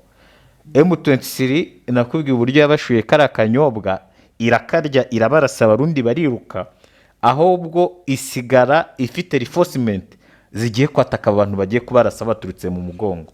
Niho umurundi yatangiye kuvuga ngo utinya umugabo kwataka aturutse ibarabara rimwe. Gusa nuko tubivuga hano abantu bakajya tubabeshya. Jean Paul hariya hantu Ventura yakoze reinforcement ziteye ubwoba yanya abasirikare benshi kandi b'abakomando. Ubundi ikintu cyasimbuye cyagize cyakoze mu nkokora cyangwa cyakoze abarundi mu nkokora ni ahantu Ventura yakoresheje abakomando bayo muri la operation ya Ngungu. Noneho abakomando bo icyo baturanyije barebye defense ikigo cyari kiriho abayobozi kiriho abasirikare nyine babandi b'inkoroko icyo bita commanding center yego mu gisirikare iba ari icyo yataka bacyatatse muri saa 9 z'ijoro mu buryo bwo kutavuga silence operation nta mbunda oya zari se ariko bashizeho bari bazifite imbunda zabo ariko bataka kino kigo bagiye bafite ngigikapu umusirikare bagafite igikapu bambaye imyenda isa n'iy'abarundi isa n'iya FARDC batatse ikigo bambaye icyo bita ngo ingabo zivanze batatse ikigo bambaye imyenda isa kimwe nabo bakujyanira ngo buri musirikare mu gikapu cyafitemo urwembe inshinge ibikwasi amatronovisi amashoka y'uruzi ko bayambara hano kunuza ku myenda amatronovisi mu M23 ntabwo ifite biriya myenda barayifite bose ntibambara amanuza amajire manuza amabureti barazambara yes barabyambara rwose usi ntiwabonye mbwire nkwereke n'ifoto oya naho nababoneye ni Bunagana none ubwo niba urinda umuyobozi undi uri muri operation z'abakomando atabigera baranabigira benshi kamitenda nabikwereka rwose oya ndabyemeye kuko ngenda narabibonye yego so ikintu cyaje kubaho rero Jean Paul basanga abatipe bisinziriye batashyizeho uburinzi babanje kubukoramo icyo bita ngo peo uburinzi babukozemo uburinzi babukozemo sibyo babukozemo icyaje kubaho niki bakugera muri icyo kigo bagikoramo akazi nta n'umwe urabimenya ikigo cyose baracyararika ruba Jean Paul ikigo cyose baracyararika ko umurundi umushingana nyine mbere turigira sibyo wambazaga yego urasasi kibumba nibyo aha ni muri kibumba bari so bakugira muri icyo kigo baracyataka ngo bagushyire hasi abagabo barabarasa nako barabica abandi wenda barashije ama silence hanyuma abatipe barigarukira bisubirira aho bari bisubirira muri nani zabo niwo rero uwo mutego wo uvuga wakanyobwa baba batezemo abandi babataka mbere babakora mu saa 9 z'ijoro baranigarukira no ikiyabayeho niki batangira kwataka za defense zindi noneho niho nkubwira ko muri Ngungu kiragiye ku munsi wo kuwa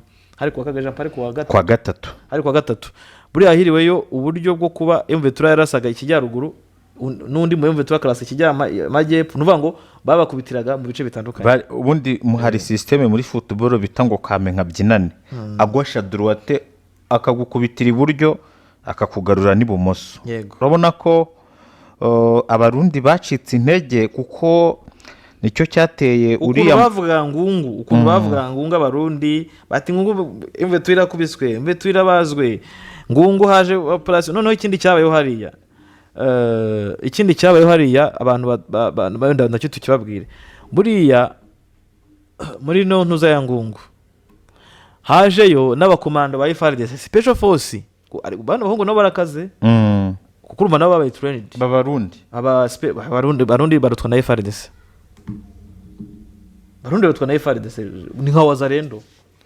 ko nabonye umuvugizi w'igisirikare cy'u Burundi wavuze ko ngo nta gisirikare ku isi gishobora gufata amatekwa abasirikare b'abarundi 200. Jean Paul ibi ngiye kukubwira abarundi barutwa na FARDC nawe iri ngome jonde yavuze ati abarundi ni kama wazarendo.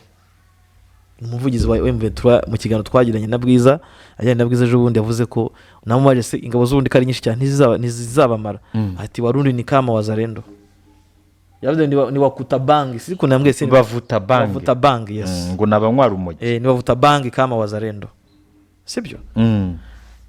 Hano abantu bari bagomba guhedinga urugamba harimo n'abakomando ba FARDC special force ya FARDC yego.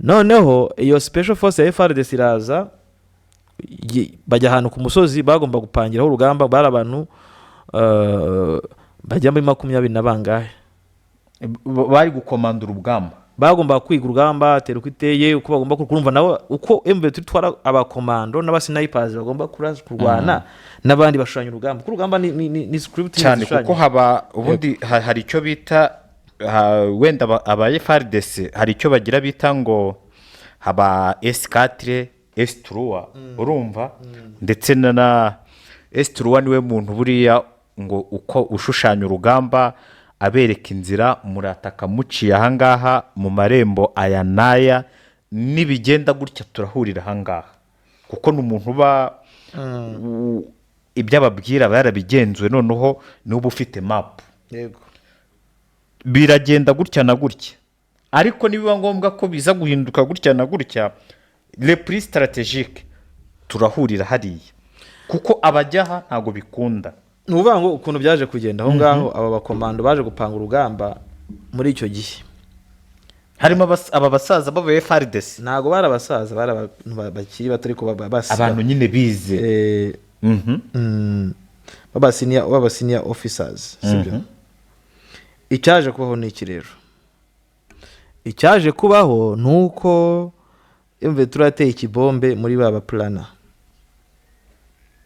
ubundi niho hahise hashya ni ukuvuga ngo M23 yabonye coordonnées mu gihe harimo aba barimo bajurajura abakomanda barundi bari mu baburi wirengero kuko bango bakora ku byomba muri icyo gihe bakibaza aho bagiye bakababura ariko ubwo urumva harimo abagambanyi none se igisirikare kitagera nkuko na M23 ifite abagambanyi none se ntuza abarundi bajya kuza ngungu M23 yo gukora wiziduro byatenze bitsa hari abantu benshi batabizi M23 ntabwo yarwanye ngungu bwa mbere iva muri ngungu ukuntu byagenze M23 ngo abaturage bo muri ngungu batanze amakuru yaho iherereye icyo bita renseignement nyine bakoze ubutasi babushyira abarundi mu kubushyira abarundi ndetse na FARDC noneho icyaje ko niki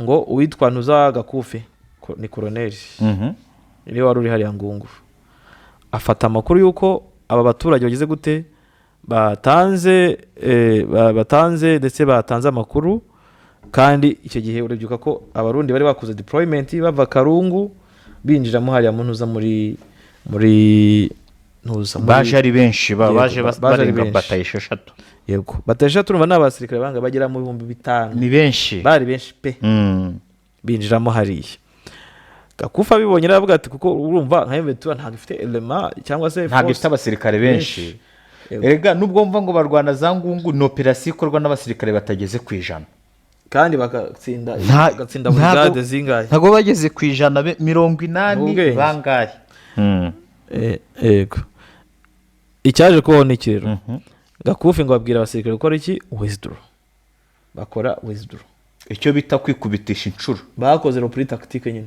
Eh, yego nk'iyi FRDC ikoze imyaka 3 hanyuma bavuga gutya ngo bazakubita njye njya nibaza ubu noneho ntuziba tuvuga inkuru zo kuranda rwa M23 tuzatubigenza gute ubundi FRDC imaze imyaka 3 yiruka kibuno mpamaguru ivuga ko kuva cyanzu yavuga ko iri muri repuri tactique njikara ivuga rwose bavuga mbazanye ama speech yiwe ama interview kuva Rucuru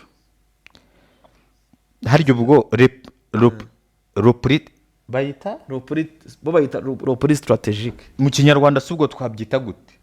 ni ukuvuga ngo ni uguhunga wavuye aho uri ariko mu buryo mbese mu buryo bwo kugira ngo uzagaruke ufite imbaraga cyangwa se ni tekinike bakora. Ikinyarwanda cyiza twiga iby'imirwanishirize n'urugamba babyita kwikubitisha inshuro urumva kugira ngo uwo muhanganye aguhomerere aza gukurikiye ariko wowe ushaka kujya gute mbese wamuteze igice ni uguhunga ariko ushaka imbaraga kwikubitisha inshuro ngo gukora uko byaje kugenda baragenda barigendereza uko ngungu bahise binjiramo rimwe aba FARDC ndetse n'abarundi binjiyemo rimwe na masizone ku itariki 8 ubwo na masizone niko byari byigenze hari urugamba yari ruhashi niba ruhoshi niho hari urugamba Evetria inabwo ikora repuri strategique kandi igenda bayireba kugira ngo bahakikishe ko igiye yego iragenda ijya isubira ki Rusheberi ariko ifite izindi nzira yanyuze ziza gushyira masizone hagati icyaje kubaho ni iki rero icyaje kubaho nuko M23 yaragiye igera Rusheberi abandi baraza barishima ubwo wahise unjyana na masizone bati twatsinze M23 masizone twayitashye ariko ndagira nkubwire ko masizone aba bagabo bayimazemo amasaha atarenze 10 baraza bagira abaturage bakoresha amanama ariko ndahugiza ukuri barifotoza kuri territoire ngewe namenye ko bayinjiyemo ariko abantu nko mu masaha saa 7 rwose kuko nahamagara n'abaturage bari hariya imboni zacu saa 7 zo kuwa gatatu kuwa kane ruzi ko nari nagiye muri press conference i Kigali na perezida ngi kuyijyamo mu masaha 6 nateze moto ndi kuri moto yambone namwe ati aka kanya Evetura Masisi kuyemo hari nko masaha itaguje saa 7 ko twagizeho saa 5 n'igice gutyo saa 7 urumva gusaka no kugira gute bisaba igihe kinini cyane nguko uko rero Evetura igara hano na ngungu rero nuko ngunguho yarateguwe cyane ngungu ubona ko n'urufunguzo rwo kugira ngo Evetura agire gute ni mpamvu ngungu tuzayivugaho cyane n'urufunguzo rwinjiza Evetura he muri Sud Kivu ngungu yabereye imisibaniro ngungu n'urufunguzo rwinjiza muri Sud kandi n'urufungu n'uyisomo na hantu Evetura yateguye guhanira icyitwa Wazalendo yarabahaniye pe buriya ngungu twavuga ko mutensiri hanya Wazalendo cyahanya abarundi nakubwiye ngo abarundi ni kama Wazalendo abarundi ni kimwe n'Abazalendo bro ariko tujye abarundi bafite aho baturuka uzi ko muri mateka nyinshi Evetura ifata zirimo iz'abarundi gusa kuri za FARDC ifata nuvuga ngo uko ifata abarundi benshi niko ifata n'Abazalendo benshi ejo bundi ego Wazalendo n'abasivili ntibatojwe ejo bundi ariko abarundi bo baratojwe Abazalendo se ntibatojwe na FDLR akosha reka uzamufata Abazalendo muyigira abasivili hari Wazalendo zidakinishwa izi Wazalendo zirwana muri Masisi zo muri PSRS SNDH CMC baratojwe na FDLR cyangwa Nyatura baratojwe na FDLR n'aba FDLR nabo ntago ari abantu banarusha ahubwo ntuza abarundi gukara gupanga urugamba urugamba cyambere cyo bose bakomandinga mu buryo katubare ko gutsindwa kwa wundi harimo na commanding yabo mu buryo bwose uko bavuga muri rusange icyambere ni gute ushaka commandinga abajura ugakamandinga indaya ugakomandinga byose ukabishyira mu gatuko kamwe reka tubivuge gutyo ni ibyo bintu wabishobora ngaho hari waje kwiba hari waje gukora amafaranga hari waje kwica hari utazi n'ikimuzanye fata abantu bihuze uyu umuntu wenga agiye kubikomandinga icyambere hari ethique ntago bayihuje sibyo discipline yabo ntibayihuje cause ntibayihuje sibyo hose rero ibihuje na ideology wangu ideology kuko ni nacyo kintu cyatsi ibyo byose mvuze ntago bayihuje noneho ugiye huye n'umuntu ufite ideology imwe commanding imwe, discipline, ethique yiwe arayibungabunga, uwo muntu muzahura mute? byagorana, azagukubita. Ngibyo rero ibyashyikiye abarundi. Ubwo Gakufi yamaze guhunga, jewe rero nyuma y'iminsi kwanza bajya gukora withdraw, je narabimenye kuko nabimenye ku itariki 8 ko Mventura igomba gukora withdraw.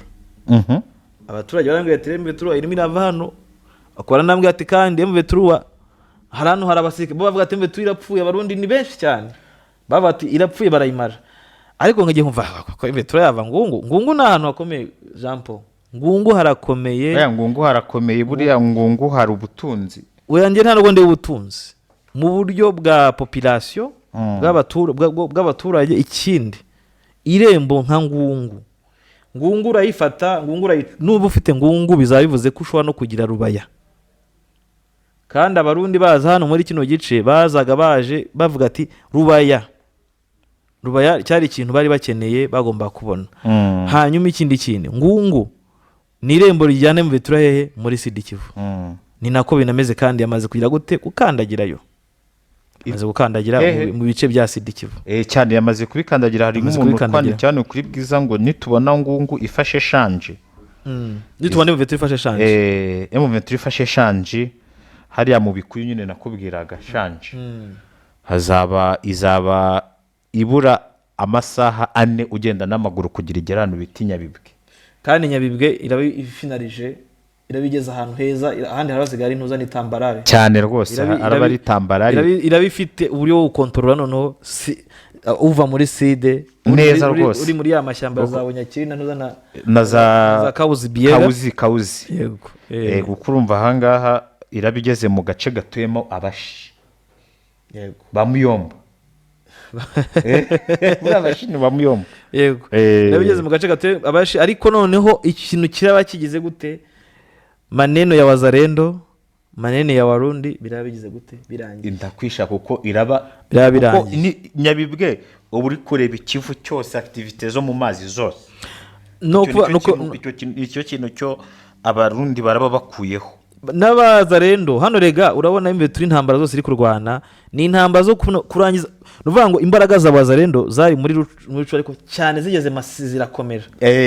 Hari aho Masisi zarakomeye kabisa, ubona ko n'urugamba rwa Masisi rutandukanye n'urwabereye za Rucuru. Kandi Wazalendo banywanye n'iki n'Abarundi. Ubwo nivuga Wazalendo banywanye n'Abarundi, banywanye na FDLR, banywanye n'iki byose na za CMC.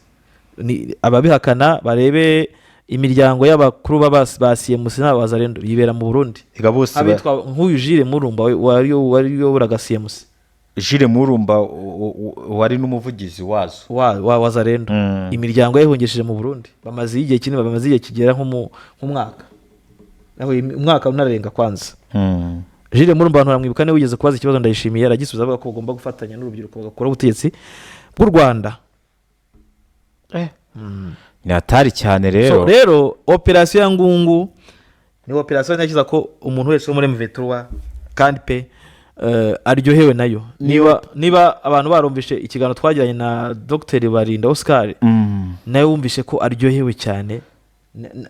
Ibyishimo byo kuba baragaruye Ngungu ni byinshi, ariko no Ngungu imininze ko Ngungu n'irembo rijyana Sud Kivu. Ikindi kintu iyi Ngungu irakuramo Minova, ubwo ndavuga ko na Minova iri mu nzira zo kuvamo na Shasha yo yavuyemo, ubwo Bweramana n'isi. Iyi Ngungu irakuramo Bweramana, irakuramo Minova. Bweramana kandi naho bazisi nkaje bunda makuru nabonye nuko Mventura hafatiye abarundi 40. Buriya Bweramana honyine gusa, utabaze noneho aba bantu bahakana muzakona mu Mventura kuvuga ngo ifite nk'abarundi nk'ibihumbi bingahe yamaze gufata. Kuko hano harimo abarundi ifata amatekwa, harimo abarundi ifata bizana. Urumva rero ko ni hatari. Ni ukuvuga ngo operation Ngungu ng'Abanyarwanda nibo banyarume babashe, uvuga ngo uri muyomba wabashe. Ndiko urumva operation Ngungu, urumva niyo yatumye amahanga amenya ko abarundi bari muri Kongo.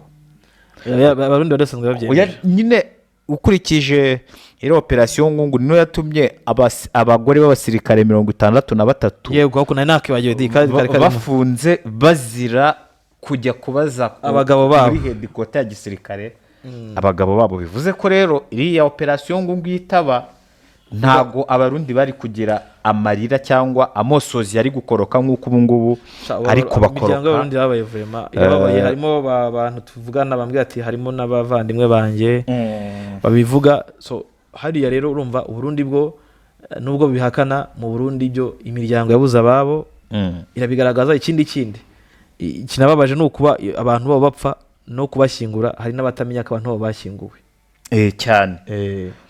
So rero ngayo nguko gusa operasiyo ngungu ni operasiyo wavuga ko muri M23 yazamuye ikintu bita morale. Hari operasiyo ngungu operasiyo yo kuri 3 antenne hariya za ntuze za Nyundo na Bizuru na operasiyo mu Bwiza. ubundi operasiyo ngewe eshatu zitazamva mu mutwe. Iri operasiyo muri Bwiza, operasiyo ya hano Bizuru Nyundo. Ubundi Bizuru na Nyundo iyo tuharwana icyumweru. Yego. Ni nabo hatumye M23 ibasha gushyira FARDC mu kibaya. Idashobora kurenga mu kibaya. Dore ubundi hari imisi mibi yabaye ku Barundi. Ni imisi ibiri na operasiyo abiri. Operasiyo ngungu na operasiyo ya Mushaki. Oya Abarundi ni heshi cyane nose utavuga iyo mu Bwiza ujya kumenya ko Abarundi barasiye mu rugamba mu Bwiza Abarundi baharwaniye inshuro zigera mu Murenye mbe turi habakubitira irabazama niho isi bazamura ifata za Gicanga za Karenga irazamuka ruguru na za Nturo hose na za Kirundo hose afata Mushaki na muremure yo yari rurangiza niyo ya mbere ku Barundi hagakurikiza ingungu iri ya ngungu yo ni hatari. Ngungu yo yari reinforcement iteye ubwoba cyane ku buryo M23 yo yiramuke kubitiwe ngungu bakayimanuka na Rubaye yari bukubitirwe n'ahandi hose kuko bari bemeje kuyataka impande zose. Bayatakaga Masisi centre bakayataka ahangaha bakanayatakira Kibumbi cyane basanga nayo ifite ntoza reinforcement iteye ubwoba. Ubwo rero nge izo operasiyo ku Barundi nizo operasiyo zabaguye nabi, ni nazo operasiyo zatumye uyu Evariste Ndayishimiye anakora reinforcement nyinshi. Ubu ngubu Abarundi noya no kuvuga ngo ukuntu cyambere cyari kimeze ubundi Kisekedi ngagiye ejo ni mu Burundi ashobora kwera ababwiye ati rero ibyo dupanga mugomba kubona Rubaya ikabiyanye imyaka 20 gusa imyaka 20 bagomba gucukuramo Rubaya. Babaha territoire zigera muri 3 muri Sud Kivu zigomba kuba iz'Uburundi. Ubundi bavuga ko wari zabaye iz'Uburundi zirimo Uvira, Fizi ni Banza sinzi n'iyindi cyane ni naka gace k'ubutunzi ka Rubaya. Yego Rubaya yo yari kujyana na Kivu y'Amajyaruguru. Hari uburyo Uburundi bwari kugiramo inyungu runaka zigomba kuva muri ano mabuye. So biba ngombwa rero ko Burundi bugira gute bwagomba gukora reinforcement igomba gutuma bugera kuri ibyo ngibyo. Murabyibuka neza ko mu gihe cyashize Burundi bwigeze gufata abakurutu bagera mu 900 bwatozaga mu bigo bigera kuri 3. Abarundi bumva bari barangije iki amakosi. Ikindi misiyo ya ntuza ya Somalia yari igeze ku musozo. Ku buryo nabaje mu rugamba nabaje mu mirwano harimo n'Abarundi. Sibyo harimo n'Abarundi bavuye muri Somalia. Hariya ngo barabaye abasirikare bisanze bageze za Kavumu bari bazi ko bagiye gusangira n'imiryango yabo bagiye kuruhuka. Bari batashye bavuye muri Somalia indege bahitisha muri Kongo. Bamwe bati rero ntago two mutuzanye muri Kongo kandi dutashye iwacu ngo ntago muje mu bukwe. Abaje niba baje mu bukwe ati muri abasirikare nuko bisanze muri Masisi n'ahandi bamwe bagira gute basiga ubuzima. So wavuga rero ko operasiyo ya ngungu yafunguye amarembo ariko none ijyana FARDC na Wazalendo n'Abarundi mu bihe bibi cyane, ibihe batazigera bibagirwa mu buzima bwabo byo kugira gute byo kuba bararuzinze ibyo bari baje bashyizeho amaso shwabo. Ikindi kandi byabaye inyungu kuri M23 yarekipeye matekwa buri yo mu Rwanda ugafata imfungwa ni sawa kuko hari n'amakuru menya imfungwa none ukazifatana n'iki ukazifatana n'ibikoresho. kuko hano bakubwira ko abantu wenda batakurikiye hano muri interview nagiranye n'umuvugizi wa M23 yambwiye ko bafashe ibikoresho bizabageza n'Kinshasa ibyo bafatiye Ngungu kubera ko bagiye bagwa muri ambiscade baragiye bafata ibikoresho byantuza bya nuvuga ngo bafashe amura siko bazita stoke z'intwaro z'Uburundi za FARDC kuko hari mu kuzana abasirikare benshi bazanye n'ibikoresho byinshi cyane stoke yego ku buryo ibyo mbere twerekanye ku mavideo twagiye twereka abantu ni ibikoresho yerekanye nk'amasample so mu gufata rero abasirikare benshi mu gufata abasirikare benshi no gufata kurasa benshi twarize gute yagayininzemo n'ibikoresho byinshi cyane ku buryo bavuga bati ibikoresho twafashe ubwabyo bizatugeza he Kinshasa uko niko byagenze operation Ngungu iragiye rwose isiza agahinda kenshi mu Barundi muri Wazalendo muri FDLR ndetse na FARDC akari muri twabwira ko M23 iri gusaka iri gukora research muri ibice bya Ruzirantaka Kasake bakubwira rero ko aho ndetse na Murambi aho siri kwasaka igenda ikuramo matekwa z'Abarundi zikomeje kwiyongera ikuramo n'ibikoresho byinshi ikuramo na Wazalendo ndetse na FARDC bagiye bahungiramo ubwo ari nako iki cyumweru turi gusoza umuvugizi wa M23 Colonel Wiringoma ikindi kandi hano yari yavuzwe imboni yacu yambwiye ko muri sibye no gusaka muri no misozi M23 muri asaka no mu mibande kuko bari abagabo no mu bibaya bisha mu mibande abaje bisha mu mibande hose iri mirasaka muri Ruzirantaka muri Gasake muri Ngungu no muri ntuza muri misozi yose bakoze mu operation yose barimo barasakamo urumva rero ko umfishe ijambo rya Colonel Wiringoma wari wabitswe Kongo yapfuye muri izi propaganda ziri gukoreshwa n'abarwana ku ruhande rwa leta ya Kongo yagarutse rero nta kundi yari kubasubiza yabasubije mu buryo bwa audio oya twanakoranye ikiganiro nawe mbwire reka nze wenda tucyumvisha abantu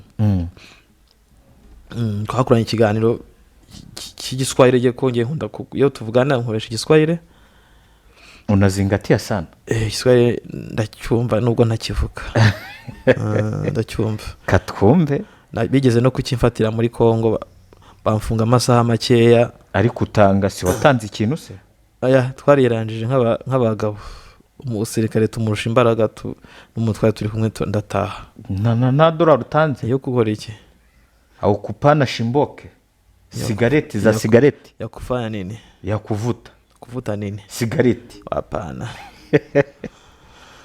reka nzero twereke numvisha abantu icyo twagane na Colonel cyangwa se Lieutenant Colonel Wiringoma nyuma yuko yabitswe Kongo yapfuye yarabisubije ibibazo byinshi cyane yarabisubije reka nze tukibumvishe nawe ushaka utarazumvishe ariko ni ikiganiro njye ubwanjye twikorane nawe ntago ari ukuvuga ngo nundi muntu wenda ngo wazimpaye abantu kugira ngo abantu bajye bumva ko ntago tugira ntago dupfa guterura ibyo tubonye byose ngo tuzane natwe ubwacu twishakira amakuru Jean Paul ariko hagati aho ngaho waba ukomeza uvuga kuri ngo haje izindi ngabo z'Abarundi zingana gute haje reinforcement ya batayo ebyiri batayo ebyiri n'abasirikare nabo benshi bongeye kuva i Burundi ubwo imiryango yabo nayo igiye kujya mu kigandaro cyangwa igiye kujya mu kiriyo kuko hari ahantu baje ntibahazi baje kurwana n'abantu bahazi bahavukiye bahazingatiye kandi bashaka gutaha iwabo umurundi wari kurwana adashaka umurundi wari kurwanira inda se yo birimo umurundi umva afite azi niyo biva niyo bigana oya bararwanira inda kuko Tshisekedi hari amafaranga yatanze i Burundi hari amafaranga yatanzwe i Burundi wenda nubwo batayabona ariko bagomba kwishyura ibyo umukuru w'igihugu wabo yariye So reka twumvishe abantu wenda iyi audio yabonetse za Wiringoma mu kiganiro twagiranye. Ndabona ngiye kuzumvisha nkoresheje telefone. Nibyo byaba byiza. Nibyo byaba byiza kugira ngo ngiyi rero audio ya mbere yambwiraga ko maswali yako tunapata silaha nyingi sana. Unajua kwamba walikuwa sehemu yote, walikuwa sehemu pande yote na aksi yote yetu tunakuwa nayo. Wanakuwa na aksi ya Nyiragongo, walikuwa na aksi ya Lubero, wanakuwa na aksi ya Masisi, wanakuwa na aksi ya Ruchuru. Sehemu yote tuliwapiga kabisa vibaya sana na walipoteza wajeshi nyingi sana na tunakamata vifaa nyingi sana. Silaha kabisa tulipata nyingi sana bwana. Asante sana. Juu walidanganya sababu walileta ndege juu, wanaleta helikopta na avion de chasse lakini walikimbia kabisa sawa jinga. Walikimbia sasa wala bwana. Asante. Ati na sisi tunasema kila siku tunasemaka hiyo kitu. Mimi nasemaka kama tunagombania mara 100 tunatoka ushindi. Hiyo mimi nasemaka, kila mtu anajua gisi mimi naisemaka. Sisi tunasema mugini yote, asia tutaye mugini, sisi kitu ya kwanza ni kuokoa population yetu ambao FDLR wale bafuta bangi wazalendo wana watesa, wana wanyanyasa. Kama unaona gisi Goma watu wiko nalia leo, ni bote mnajua hiyo maneno. Kulala ni shida, kutembea ni shida, kutembea na phone ni smartphone ni shida. Manake hiyo vitu yote watu wanalia kabisa sana.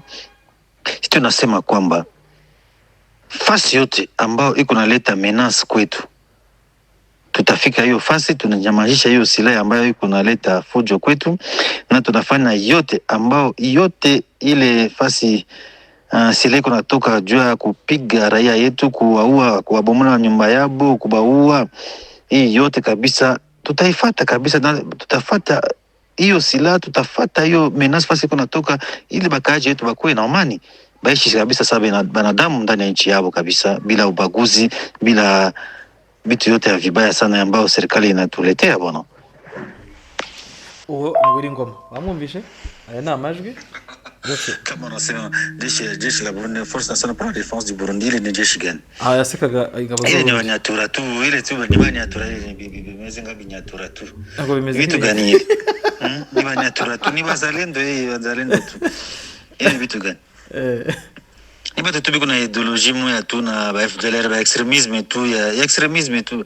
Lakini mingi balikuwa jua kama manakuya Kongo watapata gold, batapata gold, batapata dhahabu, ndio biko na wadanganya. Lakini familia yabo kama bataka kuya tena, baanza kamata picha ya mwisho na baanza laga familia yabo kabisa ya mwisho, sababu kama banakuya tena kurudi kwao, watarudi njoo ndani ya waserikali. Juu wanaleta ujinga. Sisi tunatetea haki yetu, tunapenda watu waishi vizuri.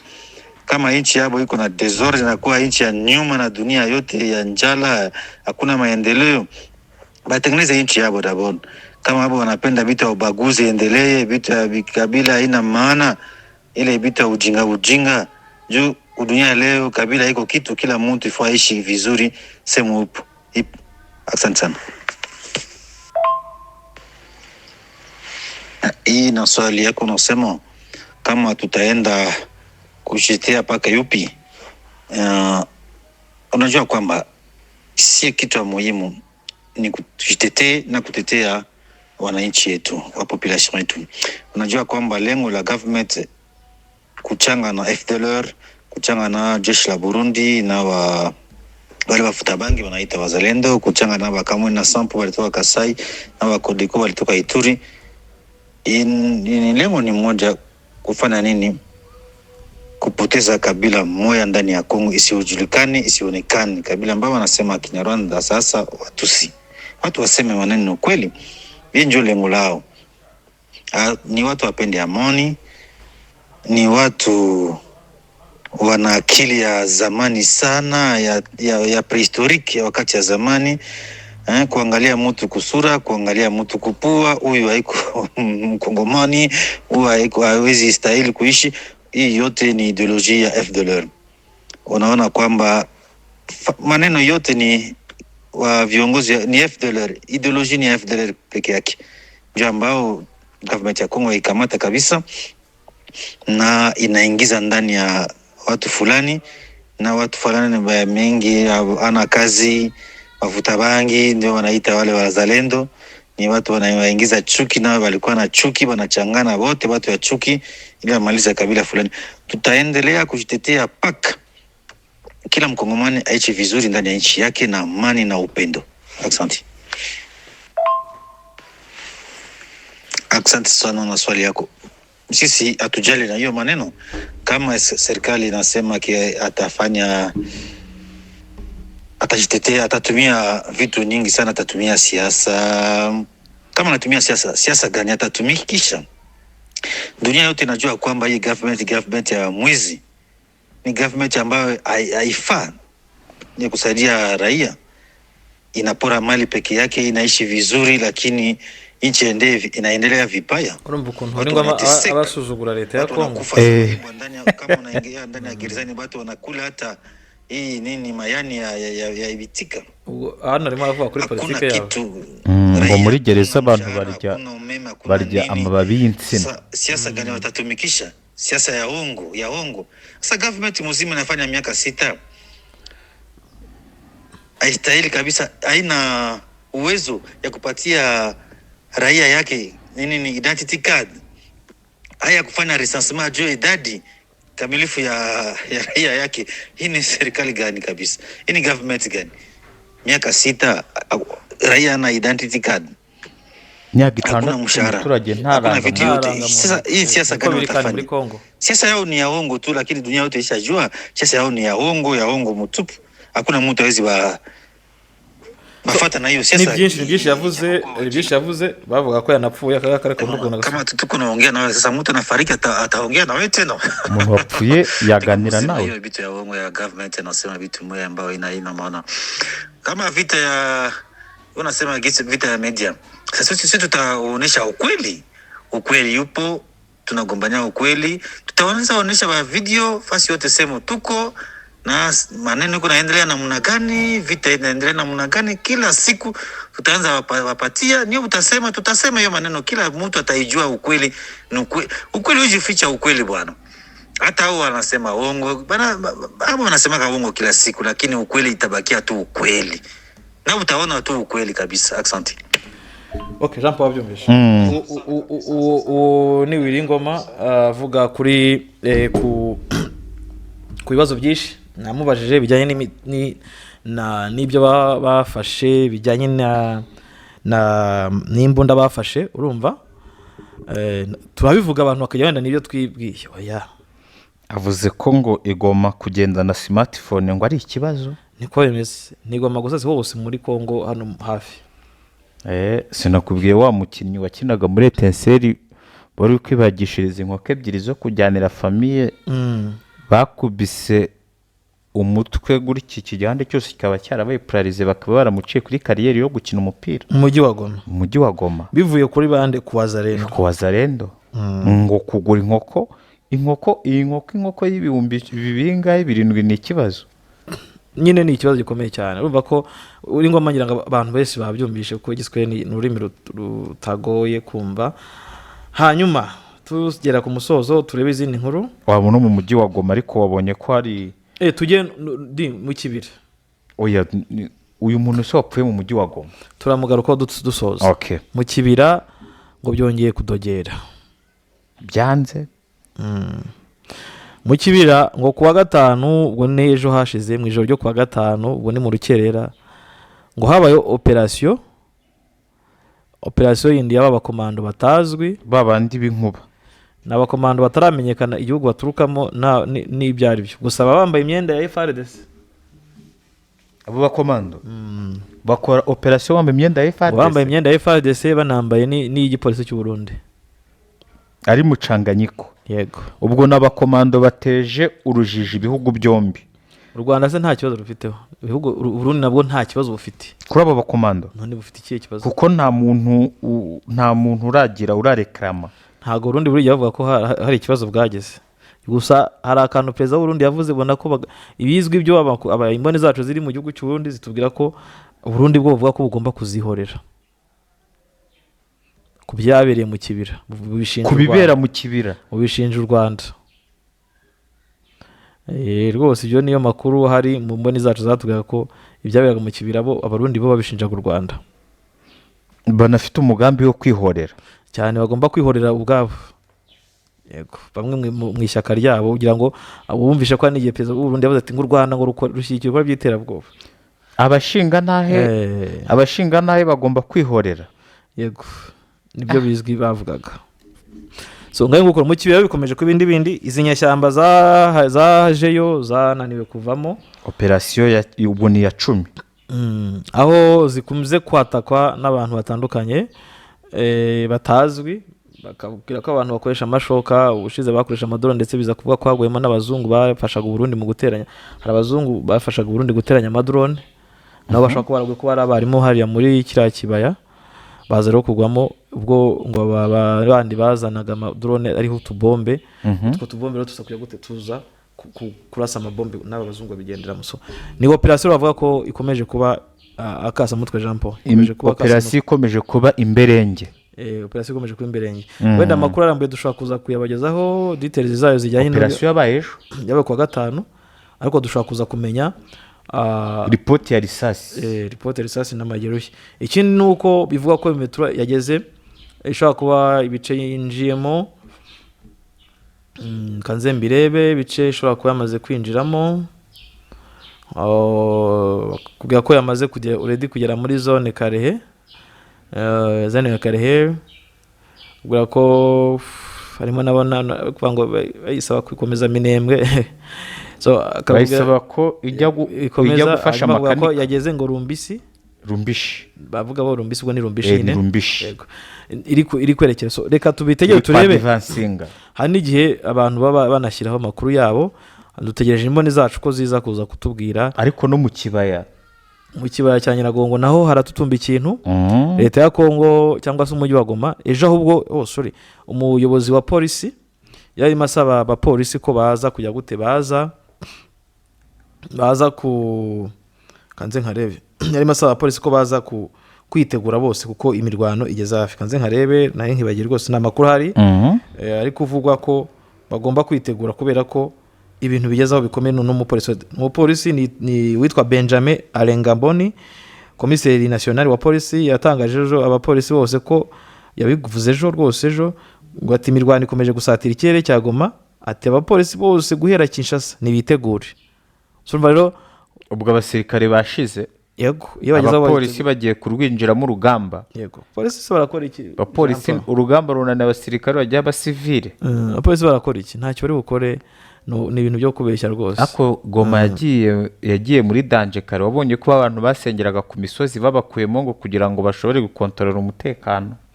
Yego, ariko nabyo ntacyo byahinduye. So bakakubwira rero ko ati isaha n'isaha bose barinjira mu mirwano, abapolisi bashobora kwinjira mu mirwano. Ibi byavugaga ati imirwano ikaze yongeye kwiriza nyine uyu munsi mu birere ibyo nyine yavuga ko byari byibe imirwano muri Nord Kivu ikomeje kuba ibindi. Avuga ko rero wazanye na FARDC ejo bongeye gushaka kuza gutera Ngungu, ariko birangira n'ubundi mvuye tugize gute ibakimbije. Ikindi cyane nuko imirwano ya Bukombo Wazalendo FARDC ejo bongeye gukubitirwa hamwe mu nzira ya Bukombo ugana Nyabyondo, kuko bihagaze. Ayo n'indi makuru twabashe kubagezaho tukatuzaguruka. Ariko kuri kino kibaya cya Kibumba nicyo yavuga ko gishobora kuba kigiye kubamo ibibazo bikomeye cyane, kinateye ubwoba cyane uyu mujyi, giteye uyu mujyi wa Goma, kuko bavuga bati bavuga ko yemve dushobora gufata umujyi wa Goma yuzare. Ikindi Jean Paul, Gatoyi naho ejo yemve turavuga ko ikomeje gusatira ahantu bita Gikoma. Urahazi Igikoma? Mu nzira ya Gatoyi. Gikoma, hari Gikoma ndazi, hari hafi yaho hari umusozi bita Mitimingi nawo muremure, umusozi muremure kabisa. Gatoyi ubwo ni mu bihe bice?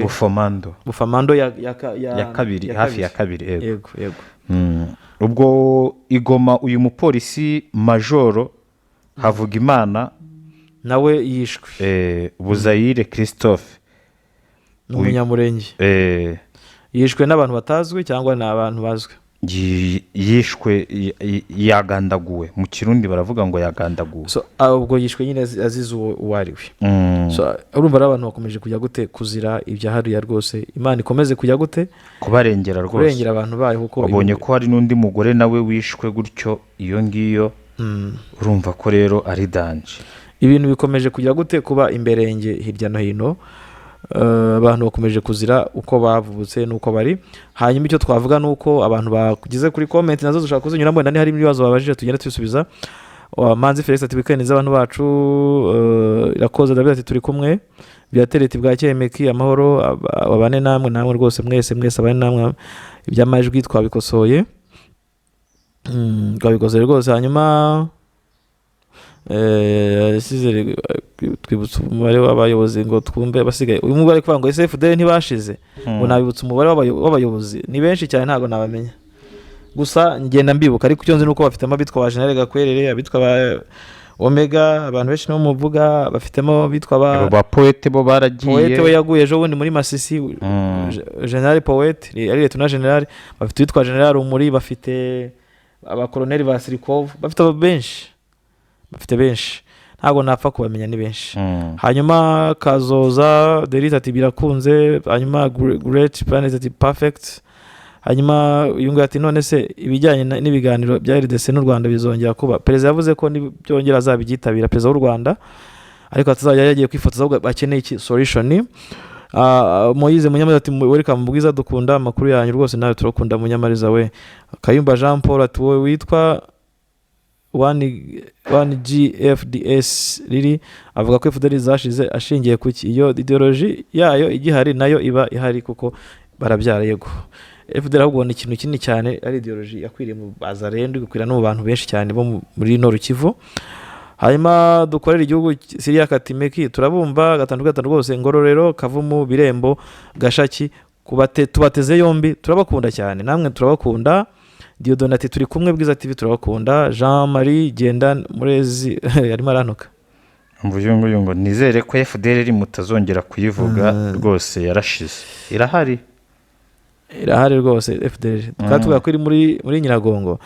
Hanyuma twacondo rw'Imati, none se azi ko ari abantu cyangwa ari ideology yabo? None se bariya agendaga musubiza Kamari, turagusura nawe. Tumusifu Mungu Christian ati mwaramutse, amajwi yanyu ntabwo ari gusoka, kandi hano yari yasukagara. Hanyuma business narrator ati thanks Meki and team, congratulations to M23 freedom fighter. Yego.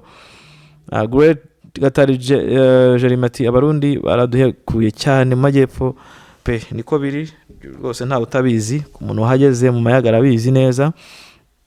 Hanyuma John uyu John afite n'ikizina kivugitse nawe ngo ndagaswe. Abo nabaheza nguni. Iyi ni mu FDL bavuga ko ngo bazadusangira Rubavu. Abonye abantu bamusubije. Genda ukwayo Celestin ukomera cyane. Hanyuma John ati nawe yaho nasubiza rwose mwamusubije.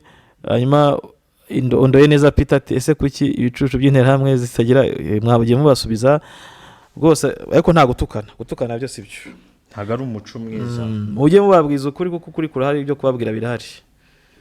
Abantu bakunda ibintu byabo by'ingengabitekerezo kubikunda, ntago twe tubyumva kimwe nabo, tubabwiza ukuri. Kandi hari fact, nibagira umuntu utumva ko ibyo tuvuga atari byo ntakadutuke, ahubwo ajyazana ibituvuguruza ku byo tuvuga. Hanyuma twebwe tuba twakweretse fact, twakubwira n'ibyo ari byo. Hanyuma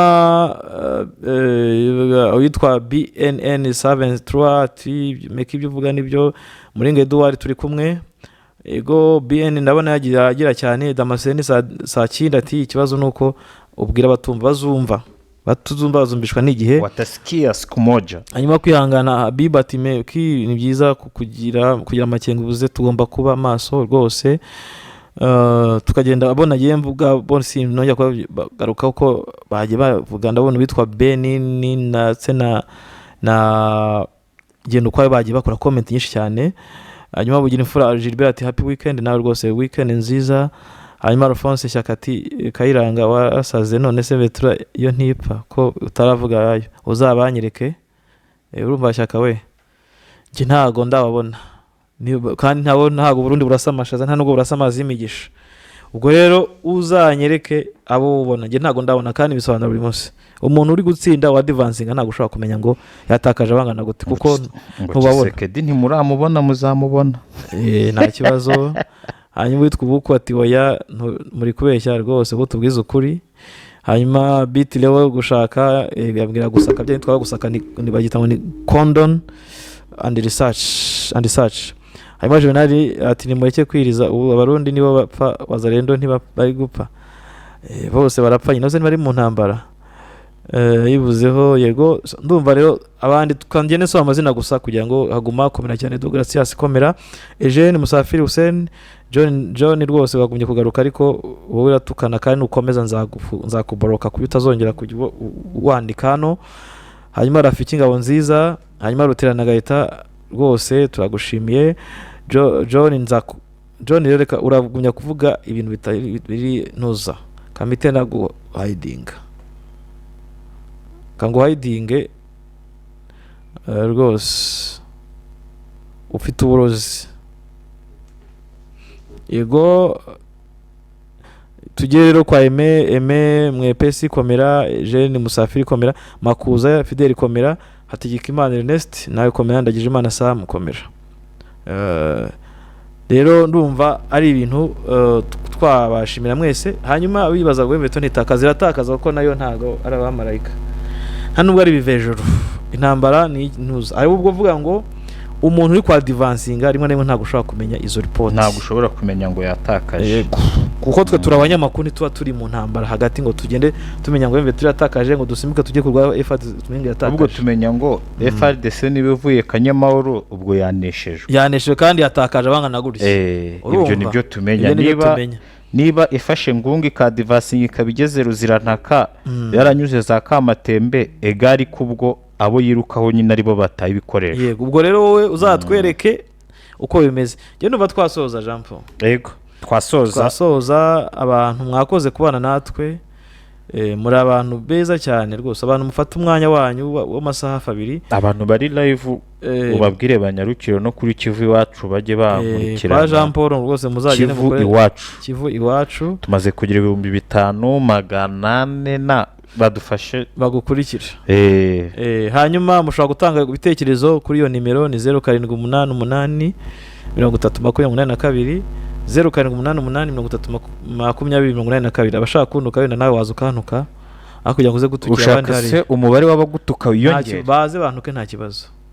Nta kintu ntwaye ikingenzi nuko mvuga umuntu ufata umwanya umuntu w'umugabo akandika comment itukana. Hanyuma nabifuza gutera inkunga Bwiza TV ngiyo nimero nibunini yayo ni 0788 ushobora kujya gutyo ukatugurira airtime, ushobora kujya gutyo ukatugurira ka essence tukajya gushaka amakuru n'amazi cyangwa tukohereza imboni yacu.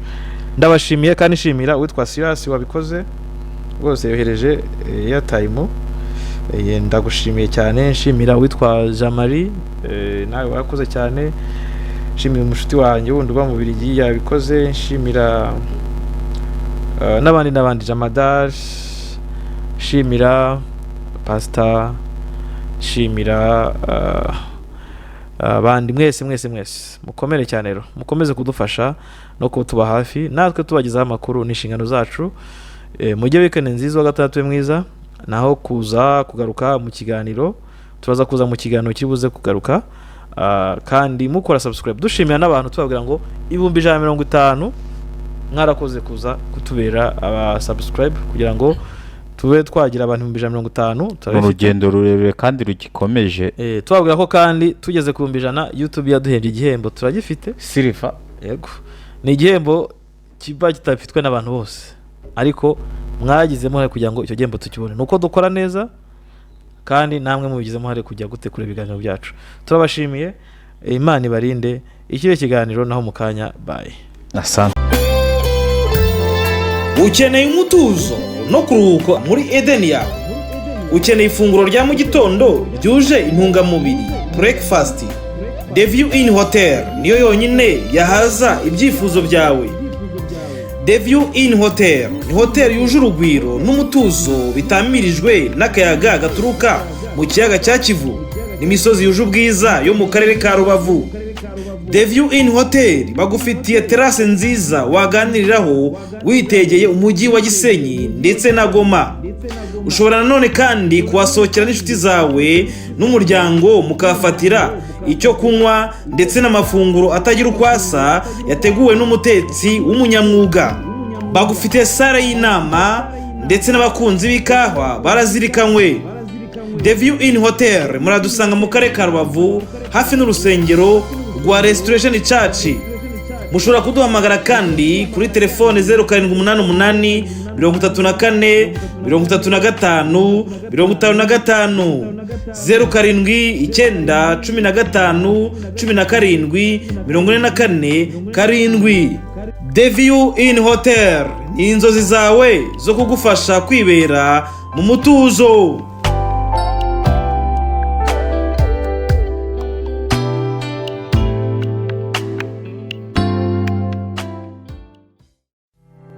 Hotel Talents Pool ni ikigo cya mbere gihugura abifuza kwagura ubumenyi mu mwuga wo gukora mu mahoteli na resitora. Riramenyesha ababyifuza bose ko ritanga amahugurwa y'igihe gito muri barista cyangwa gutegura amakawa, bakery and pastry cyangwa gukora imigati n'amakekes, culinary arts cyangwa gutegura amafunguro, restaurant services cyangwa kwakira abakiriya mu maresitora, front desk cyangwa kwakira abantu muri za reception no gucuruza ibyumba ariko harimo reception y'ibindi bigo bitari amahoteli, housekeeping cyangwa amasuku no gutegura ibyumba, harimo na dekorasiyo y'ibirori.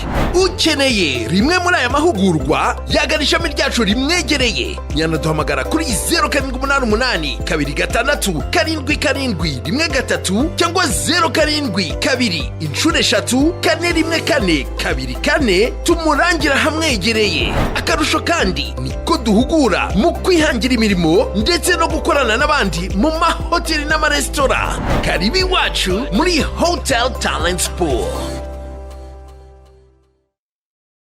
Daddy, nabonye televiziyo nziza kwa Dode Diemano, wayitugurira? N'abana barabimenye ko agira ibikoresho byiza by'imvaburayi. Kwa Dode Diemano wahasanga ibikoresho bya elektronike by'imvaburayi. Hari water dispenser, gas cooker, amaradiyo, televiziyo, ibikoresho bishyushya amazi bituruka ku mugabane w'Iburayi. Wahasanga nanone frigo, amagaze y'ubwoko bwose, kandi iyo uguze gaze bayikugereza mu rugo. Ni naho wasanga Canal Plus na Canal Box, bafure ku bakeneye umuziki, imashini mesa, rice cooker, blender, micro-onde n'ibindi. Iduka Dode Diemano warisanga mu mujyi wa Rubavu rwagati ahateganye n'isoko rya Gisenyi ku igorofa rya Unity House. Waduhamagara kuri telefone igendanwa 0788 77 63 68. Gana iduka Dode Diemano urahasanga ibikoresho kandi ku giciro cyiza.